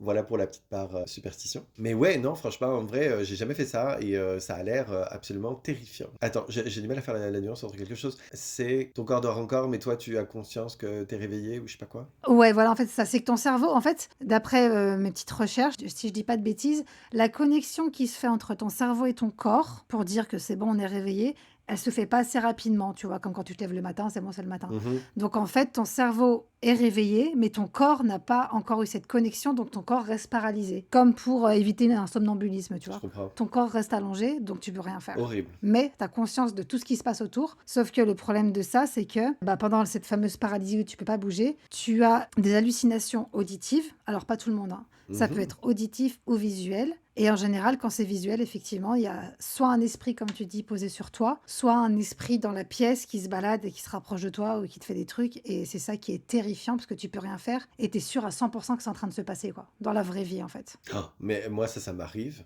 Mais allez vous faire foutre les gens qui iraient me dire non, mais c'est physique, je sais pas quoi et tout, nanana. Pour moi, ça serait le démon, c'est sûr. C'est quoi? Je prendrais pas l'explication bidon là. Je ferais confiance à mon ressenti à 200% là. Après, il paraît que tu peux pas mourir ou quoi, parce que ça reste une hallucination, finalement. Ça se trouve, tu peux faire un arrêt cardiaque tellement t'as peur. Hein. Voilà, c'est la question que je me posais. Si t'es vraiment terrifié de ouf, est-ce que tu peux vraiment pas faire un arrêt cardiaque, tu vois? Je sais pas, hein, en vrai, hein. Tu sais? Mais en tout cas, il paraît que c'est vraiment terrifiant et c'est vrai que tout le monde voit un esprit ou une ombre ou quelque chose qui leur veut du mal, en tout cas. Et ça me fait flipper de ouf et je touche du bois encore maintenant pour ne jamais vivre ça. Tu m'étonnes. Ouais, donc voilà, dommage que... Enfin, dommage. Dommage qu'on en ait fait jamais fait. On pourrait témoigner. Ouais, si t'en avais fait une, toi, t'aurais pu témoigner. Non. Moi, j'ai juste des témoignages externes que j'ai vus dans des vidéos. Donc voilà, je retranscris ce que j'ai vu. Mhm. Et ça, pareil, apparemment, ça serait lié au stress, à un gros stress D'accord. ou à un gros manque de sommeil. T'es vraiment épuisé, du coup, ton corps réagit pas correctement. Et ça, par rapport aux phases de sommeil, c'est pendant la phase 4, donc c'est pendant la phase où tes yeux vont vite, là, REM, là. Pendant la phase des rêves, en fait. Ouais, c'est ça. Et en fait, soit ça peut arriver quand tu es en train de t'endormir, soit ça peut t'arriver juste avant de te réveiller. Voilà, c'est juste pour des petites infos comme ça. D'accord. Il n'y a pas de solution pour arrêter d'en faire, en fait. Malheureusement. Bah, tu m'étonnes. Alors après, peut-être si ça vient du stress, on peut trouver des solutions pour arrêter de stresser. Je sais pas. Un exorcisme. Finalement, non. Non, mais du yoga, je sais pas. Ouais, et puis comme tu disais tout à l'heure, comment on peut prouver que finalement c'est soit ton imagination ou soit vraiment une connexion avec un monde parallèle ou le monde des morts? Mais si on était capable de prouver les choses, on n'aurait même pas cette conversation. Ouais, c'est ça. Donc, si vous voulez parler de vos paralysies du sommeil pour vous délivrer un peu, on est à votre écoute. Bah moi, en tout cas, je serais vraiment, au-delà de vous délivrer, je serais vraiment curieux, en fait, d'avoir des témoignages, des gens qui en parlent et tout. J'étais justement en train de me dire, tiens, si on avait une personne pour en discuter avec nous et nous rapporter le fait, j'aurais été hyper intéressé. Justement, j'ai vu la vidéo tout à l'heure. La streameuse Magla, qui est une streameuse française, Ouais, qui justement en parlait dans sa vidéo là tout à l'heure et qui expliquait que elle a fait des paralysies du sommeil pendant des années, tous les soirs. horrible. Et du coup, à en venir que elle voulait plus dormir parce qu'elle était Mais terrorisée. tu m'étonnes. Horrible truc. Et du jour au lendemain, elle disait que ça s'est arrêté. Bon, au bout de plusieurs années, hein, bien sûr. Plusieurs années de souffrance. Mhm. Et ça finit par s'arrêter, mais horrible. Mais tu sais que genre quand je parlais tout à l'heure de ma phobie, genre de me retrouver bloqué quelque part et Mhm. tout, dans la housse sous vide ou je sais pas quoi là, c'est ça, hein. Ouais. C'est la sensation est la même, hein. Exactement. Horrible. Après, moi, je sais pas. Ça m'est arrivé des fois, je sais pas si c'était déjà arrivé, c'est que je pourrais pas dire que c'est une paralysie du sommeil parce que voilà. Mais genre, je suis en train de m'endormir et il y a un bruit, mais genre, c'est comme une voix qui m'appelle, ça dit vraiment mon prénom. Voilà, merde. Et j'entends mon prénom doucement, entends, genre ça dit Lolita, Lolita, Lolita. Et d'un coup, ça dit Lolita hyper fort dans mon oreille. Et là, je me réveille en sursaut. Oh, ah, horrible. Et ça ressemble un peu à une paralysie du sommeil dans le sens hallucination auditive. Mais c'est un rêve ou t'es consciente? C'est pas un rêve, c'est quand je suis en train de m'endormir. Je suis dans cette première phase de sommeil léger. Ah, mais c'est horrible. Ouais, c'est horrible. Et du coup, je suis en panique et je me dis putain, j'ai pas envie de dormir. Mais en plus, t'as pas un prénom qui se dit facilement dans un bruit. Ouais. Si je bouge ma commode, ça va pas faire Lolita. Ouais, c'est ça. Tu sais, tu t'appelles pas Bob. Tu vois ce que je C'est dis? ça. Genre, je sais pas, un prénom hyper court, Tom, en Ouais. une syllabe, tu vois. Ouais, Lolita. Non, mais 3 syllabes et puis hyper contradictoire C'est ça. dans la façon dont ça sonne. Ah ouais, non, ça marche pas. Donc ouais, est-ce que c'est mon cerveau qui bade? C'est quand t'es en train de t'endormir, bon bah voilà, tu bades un peu. Ou est-ce que ça peut être peut-être un début de paralysie du sommeil? Et j'entends cette voix. Ouais, un début d'imagination. Ouais, voilà. Après, je me sens pas paralysée, en même temps, c'est hyper rapide, mais... Ou est-ce que t'as vraiment quelqu'un à ton chevet qui commence à te parler, là? Arrête! Ah, Quelle my God. horreur! Ah! Non, ce que ma glace, qu'elle disait, c'est que elle avait les yeux fermés, elle pouvait pas ouvrir les yeux, Oui. et du coup, c'était tout des hallucinations auditives, et elle entendait que ça lui chuchotait à l'oreille et tout, et ça m'a fait grave penser à ça, quoi. Ah, ça me dégoûte! C'est fou, hein? Ça me fait flipper de ouf! Donc voilà, c'était la parenthèse paralysie du sommeil. Parfait. Il y avait un dernier point, c'est le somnambulisme, comme on n'a pas encore parlé, Oui, effectivement. qui du coup se passe dans la phase 3, donc le sommeil profond. C'est pas encore dans la phase 4, donc ton corps n'est pas encore paralysé, donc tu peux potentiellement faire des trucs que tu ne devrais pas faire. Donc tu peux te lever, voilà, faire des trucs sans en avoir conscience. Alors déjà, toi, je sais pas, t'as déjà fait du somnambulisme ou ça t'est jamais arrivé? Non, jamais. Non, jamais. J'ai jamais fait de somnambulisme. Mais par contre, c'est sûr que, dû à mon train de vie et mon cycle de sommeil bizarre et tout, j'ai toujours eu beaucoup de mal à me lever, que ça soit en pleine nuit ou le matin, tout ce que tu veux. Ouais, ok. Je me rappelle que ma mère me racontait que quand j'étais enfant, si j'avais à me lever en pleine nuit ou même le matin pour aller aux toilettes, c'était la merde. Parce que j'étais tellement endormi, en fait, finalement, Ok. que la première porte que j'ouvrais, c'était celle des toilettes, forcément. Ok. Dans le sens où si c'était un placard, bah, je faisais pipi dans le placard parce que dans ma tête c'était la porte des toilettes, tu vois ce que je veux dire? Ouais, je vois. Mais j'étais tellement genre pas réveillé et tout, encore dans un presque demi-sommeil, tu Ouais. vois, genre vraiment littéralement, je pouvais presque marcher en fermant les yeux, Ok. tellement j'étais claqué, genre, mais c'est pas du somnambulisme, genre j'étais réveillé, tu pouvais me parler et tout, me poser des questions, enfin tout ce que tu veux. Donc si tu me donnais le temps, un petit café, non j'avais le temps, tu me donnes pas de café, j'étais vraiment petit, donc tu me donnais le temps, je me réveillais correctement, tu vois. D'accord, ouais, t'étais pas endormi du tout, quoi. Non, mais encore aujourd'hui, le sommeil c'est très compliqué, je fais plus pipi dans les placards. Je le fais sur le canapé. Mais le sommeil, c'est toujours très compliqué le matin. Et ça a toujours été. Et pour le coup, quand j'étais gamin, mais c'était très compliqué. Mes parents, ils devaient vraiment quand même me surveiller. Eux, ils étaient alertes en pleine nuit s'ils entendaient un bruit au cas où que ce soit moi qui sois en train de me lever pour aller aux toilettes. Parce que sinon, ils avaient des surprises le lendemain, tu vois. Ah ouais, j'avoue, comme un chat, quoi. Il a encore pissé dans le placard, c'est fou ça. Incontrôlable, le gamin. De ouf. Mais non, sinon, pour répondre à la question, j'ai jamais fait de somnambulisme. Ok. Alors moi, je sais pas si on pourrait appeler ça du somnambulisme. J'ai deux trucs. Peut-être que t'en auras Ok. un que tu vis aussi, c'est fort possible. Une petite histoire vite fait, je sais pas si c'est du somnambulisme. C'est que genre, où j'habitais à l'époque, enfin bref, quand j'habitais à l'époque, voilà, je dormais dans une chambre, quoi, chez ma mère. Mhm. Et un soir, j'avais fait un rêve où, bon bah je suis claustrophobe et tout, et genre dans mon rêve, j'étouffais de ouf. Fallait que je sorte, je me sentais vraiment pas bien, j'arrivais plus à respirer et tout, j'avais hyper chaud. Mhm. Et en fait, j'ai repris conscience. Et en fait, à ce moment-là, j'étais debout dans ma chambre, face à la fenêtre, et j'essayais genre d'ouvrir la fenêtre, mais en mode je grattais. Enfin, tu vois, j'y arrivais pas. Ah ouais. Pour vraiment m'échapper, j'étais C'est en chaud, panique. Alors, je sais pas si on peut appeler ça du somnambulisme. Mais dans ton rêve, t'essaies pas d'ouvrir la fenêtre. Si, il fallait que je trouve une solution, tu vois, pour respirer à nouveau. Ouais, ah d'accord, ok. Tu faisais la même chose dans ton rêve et dans la réalité, genre. Ouais, est-ce que j'étais tellement paniquée que du coup, mon corps a cru que c'était la réalité, donc il s'est vraiment levé pour trouver une solution, quoi. Ouais. Ben, j'ai jamais eu de contact avec une personne somnambule, donc je saurais pas dire si c'est ce qu'ils vivent quand ils sont somnambules. Est-ce que c'est leur rêve qui leur fait faire des mouvements dans la réalité? Je ne saurais pas dire. Bah, je crois que c'est ça, hein, ouais. J'avais déjà entendu que genre, t'es gamin, tu rêves que tu vas à l'école, bah hop, dans la vraie vie, tu te lèves, tu fais ton cartable et tu sors en pyjama dans la rue, quoi. D'accord, ouais. Ben, dans ce cas-là, oui, ce que t'as fait, c'est du somnambulisme. Bah, j'ai l'impression. Donc ça m'est arrivé une fois, tu vois, vraiment. Mais c'était bizarre, tu vois, te réveiller au milieu de ta chambre, collé devant ta fenêtre au milieu de la nuit, tu dis, mais qu'est-ce que je fais un show, quoi. C'est bizarre ce qui se passe, tu vois.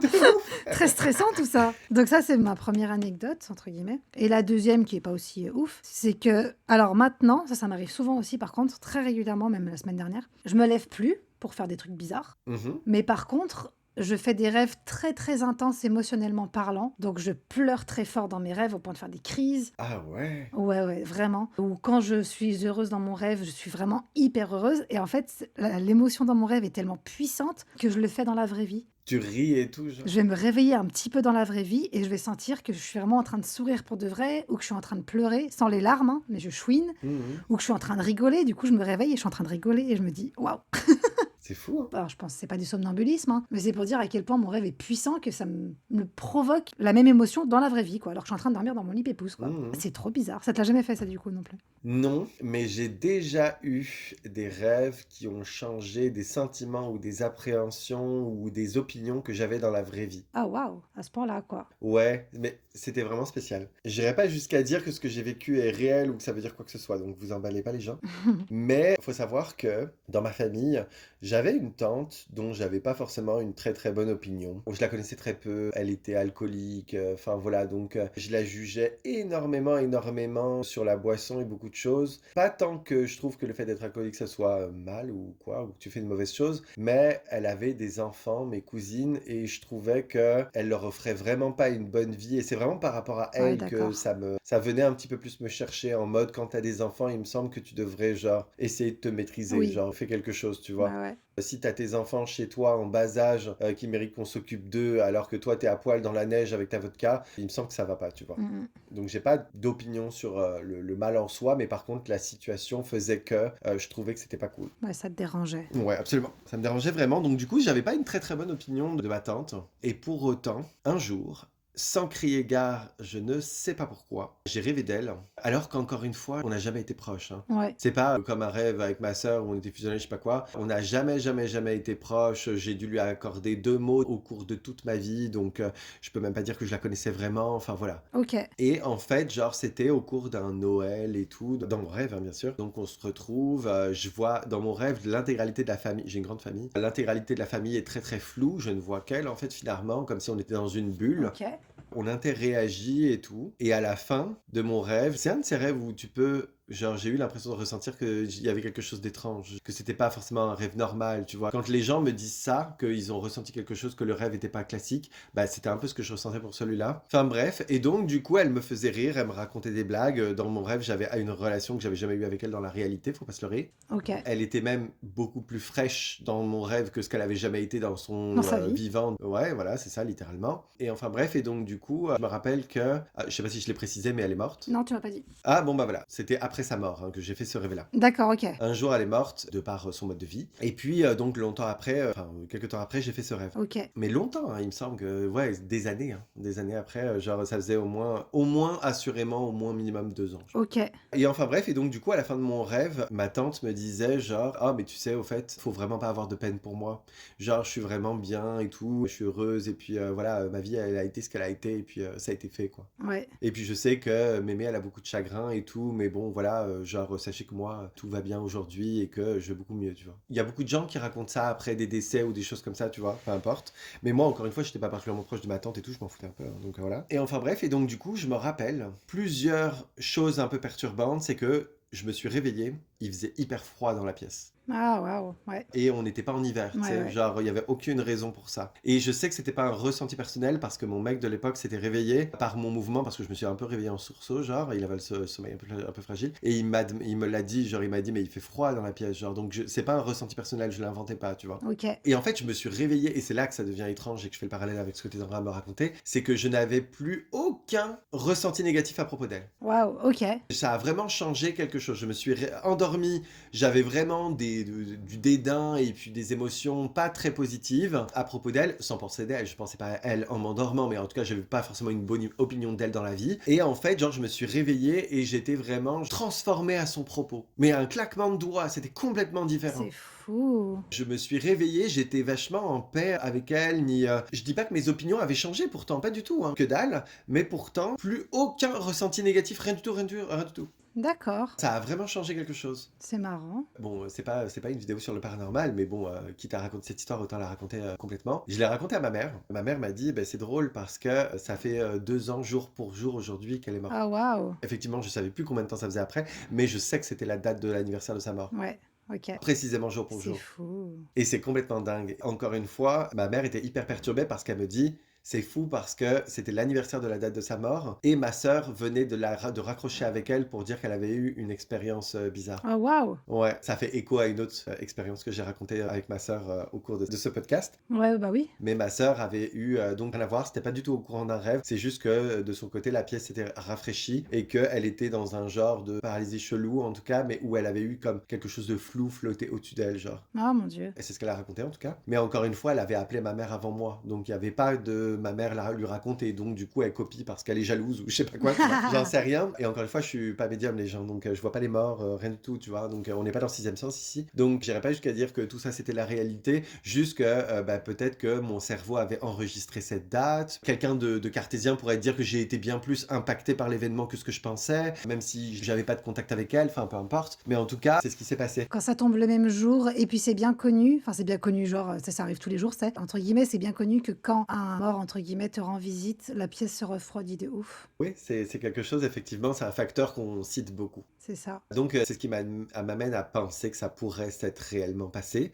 Mais moi, ce qui me perturbe le plus, et c'est pas ce qui perturbera plus les gens, parce que c'est normal, c'est pas eux qui l'ont vécu, même s'ils m'écoutent, c'est que, encore une fois, ce changement de sentiment est tellement brutal Ouais. et tellement sorti de nulle part. C'est vraiment, t'as pas eu le temps d'avoir la réflexion personnelle d'arriver à ce nouveau sentiment. Ouais. C'est ça qui est perturbant, c'est tu t'endors avec une émotion, une opinion sur quelque chose, et tu te réveilles, t'as complètement changé subitement. C'est acquis, genre tu te réveilles avec. C'est pas quelque chose sur lequel t'as eu le temps de réfléchir, tu vois ce que je veux dire? Ouais. Donc c'est pas une opinion que t'as mûrie. Moi aujourd'hui, en tant que personne qui l'a vécu au premier plan, mais c'est vraiment ce qui me perturbe encore aujourd'hui, c'est de m'être réveillé de ce rêve avec un nouveau sentiment, genre trop bizarre. En partant du principe qu'on y croit, c'est comme si son esprit était venu parler directement à ton inconscient, et du coup, bah, ça débloquait ça inconsciemment en toi, donc c'est bon, c'est réglé, maintenant il n'y a plus de ressenti, quoi. De ouf. T'as pas besoin de reposer des mots dessus ou de réfléchir, c'est acquis, quoi, tu vois, en fait, c'est ça. Non, non, non, du tout. Et c'est drôle parce que ma grand-mère souffrait encore énormément de son décès 2 ans après. C'était une grosse affaire dans ma famille. Du coup, j'étais en mode, mais tu crois que je devrais en parler à Mémé? Genre, j'étais en mode, est-ce que j'ai reçu un message? Ouais, pour lui dire que tout est ok.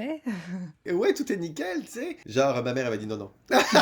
Fais pas ça, ça va remuer le couteau dans la plaie, c'est pas une bonne chose. Ouais, puis elle va se dire, et pourquoi elle rend visite à Yvan et pas à moi? Oui, mais c'est con, mais moi, c'est une question que je me suis posée en partant du principe que ça c'est réel et que ce n'est pas un rêve. Oui, bien sûr. Encore une fois, ça ne veut pas dire que j'ai cette certitude que ce n'est pas un rêve, mais bon, bref, même s'il y a des éléments perturbants dans cette histoire. Tout ça pour dire que, partons du principe que ce n'est pas un rêve, pourquoi moi? J'étais la personne dans le top des personnes les moins proches d'elle dans la famille, encore une fois. Parce que déjà, j'avais des préjugés sur elle, et que en plus, ben, je te dis, j'ai dû échanger 2 mots avec cette femme toute ma vie.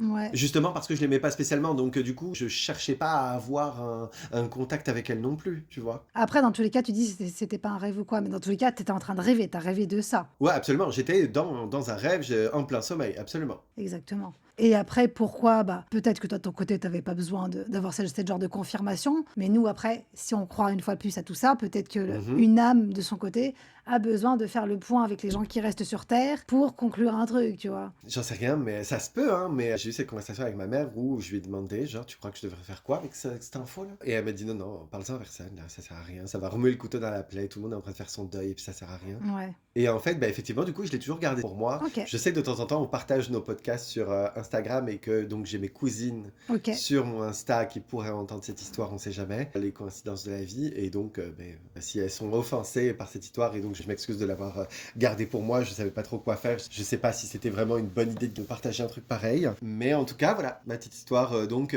oui, 100% que je me suis déjà réveillé en ayant des sentiments imprévus du sommeil. Changer d'opinion, quoi. Incroyable. Ouais. Ok, et bah c'était une très bonne histoire, hyper intéressant. Mhm. Eh bien, Yvan a conclu ce podcast avec son histoire. Nous avons fait le tour de tous les sujets. N'hésitez pas, donc, comme on l'a déjà répété, à nous faire part de vos histoires dans les commentaires parce que c'est hyper intéressant et nous, ça nous intéresse de ouf de connaître un peu vos rêves, vos capacités un peu à faire des rêves lucides, tout ça, c'est hyper intéressant. Absolument, ou même voilà des réactions sur des choses qu'on a pu raconter, ça m'intéressera énormément. Je finirai avec une petite recommandation un peu amusante que je me suis à faire récemment, c'est d'essayer de matérialiser les rêves avec une intelligence artificielle, de leur donner une image. J'ai fait ça Ok. récemment, d'essayer de mettre une image sur certains de mes rêves. Je l'ai fait avec le lion et la tour verte là. Oh, on dirait une histoire, s'il te plaît, on dirait Ok. Narnia 5, le lion et la tour verte. Enfin bref, donc ouais, je vous le conseille je vais finir sur ce petit conseil en mode essayez de donner des images sur vos rêves comme ça avec les intelligences artificielles. C'est vraiment très très drôle de voir ça. Racontez-nous vos réactions, vos rêves, que vous avez pensé de tout ça. Et puis même si les gens ont des doutes, je pense à l'IA que tu viens de parler, c'est qu'il y Mhm. a aussi une technique, et c'est aussi une technique pour se rappeler de ses rêves, mais par exemple, pour par exemple des rêves prémonitoires, si on a un doute sur Mhm. cette capacité-là qu'on peut avoir, c'est de, quand vous vous réveillez le matin, notez votre rêve sur un cahier. De ouf. Notez dans le plus de détails possible, notez ce que vous avez ressenti, ce genre de choses, et comme ça La phase peut-être... frustrante, là où tu ouais, essaies de t'en rappeler, et plus tu essaies de t'en rappeler, moins tu t'en rappelles, écrivez-le tout de suite. Genre, exactement. si vous n'avez pas la capacité de vous réveiller en ayant écrit dans votre sommeil votre rêve, comme certaines personnes. Mais oui, 100%, un journal des rêves, moi je trouve ça absolument incroyable. Mais ouais, ça peut être une bonne technique. Bon, bah merci de nous avoir écoutés. On se retrouve la semaine prochaine avec un thème de saison, puisque nous parlerons de Noël. Exactement. À la semaine prochaine. Bye Bye! bye.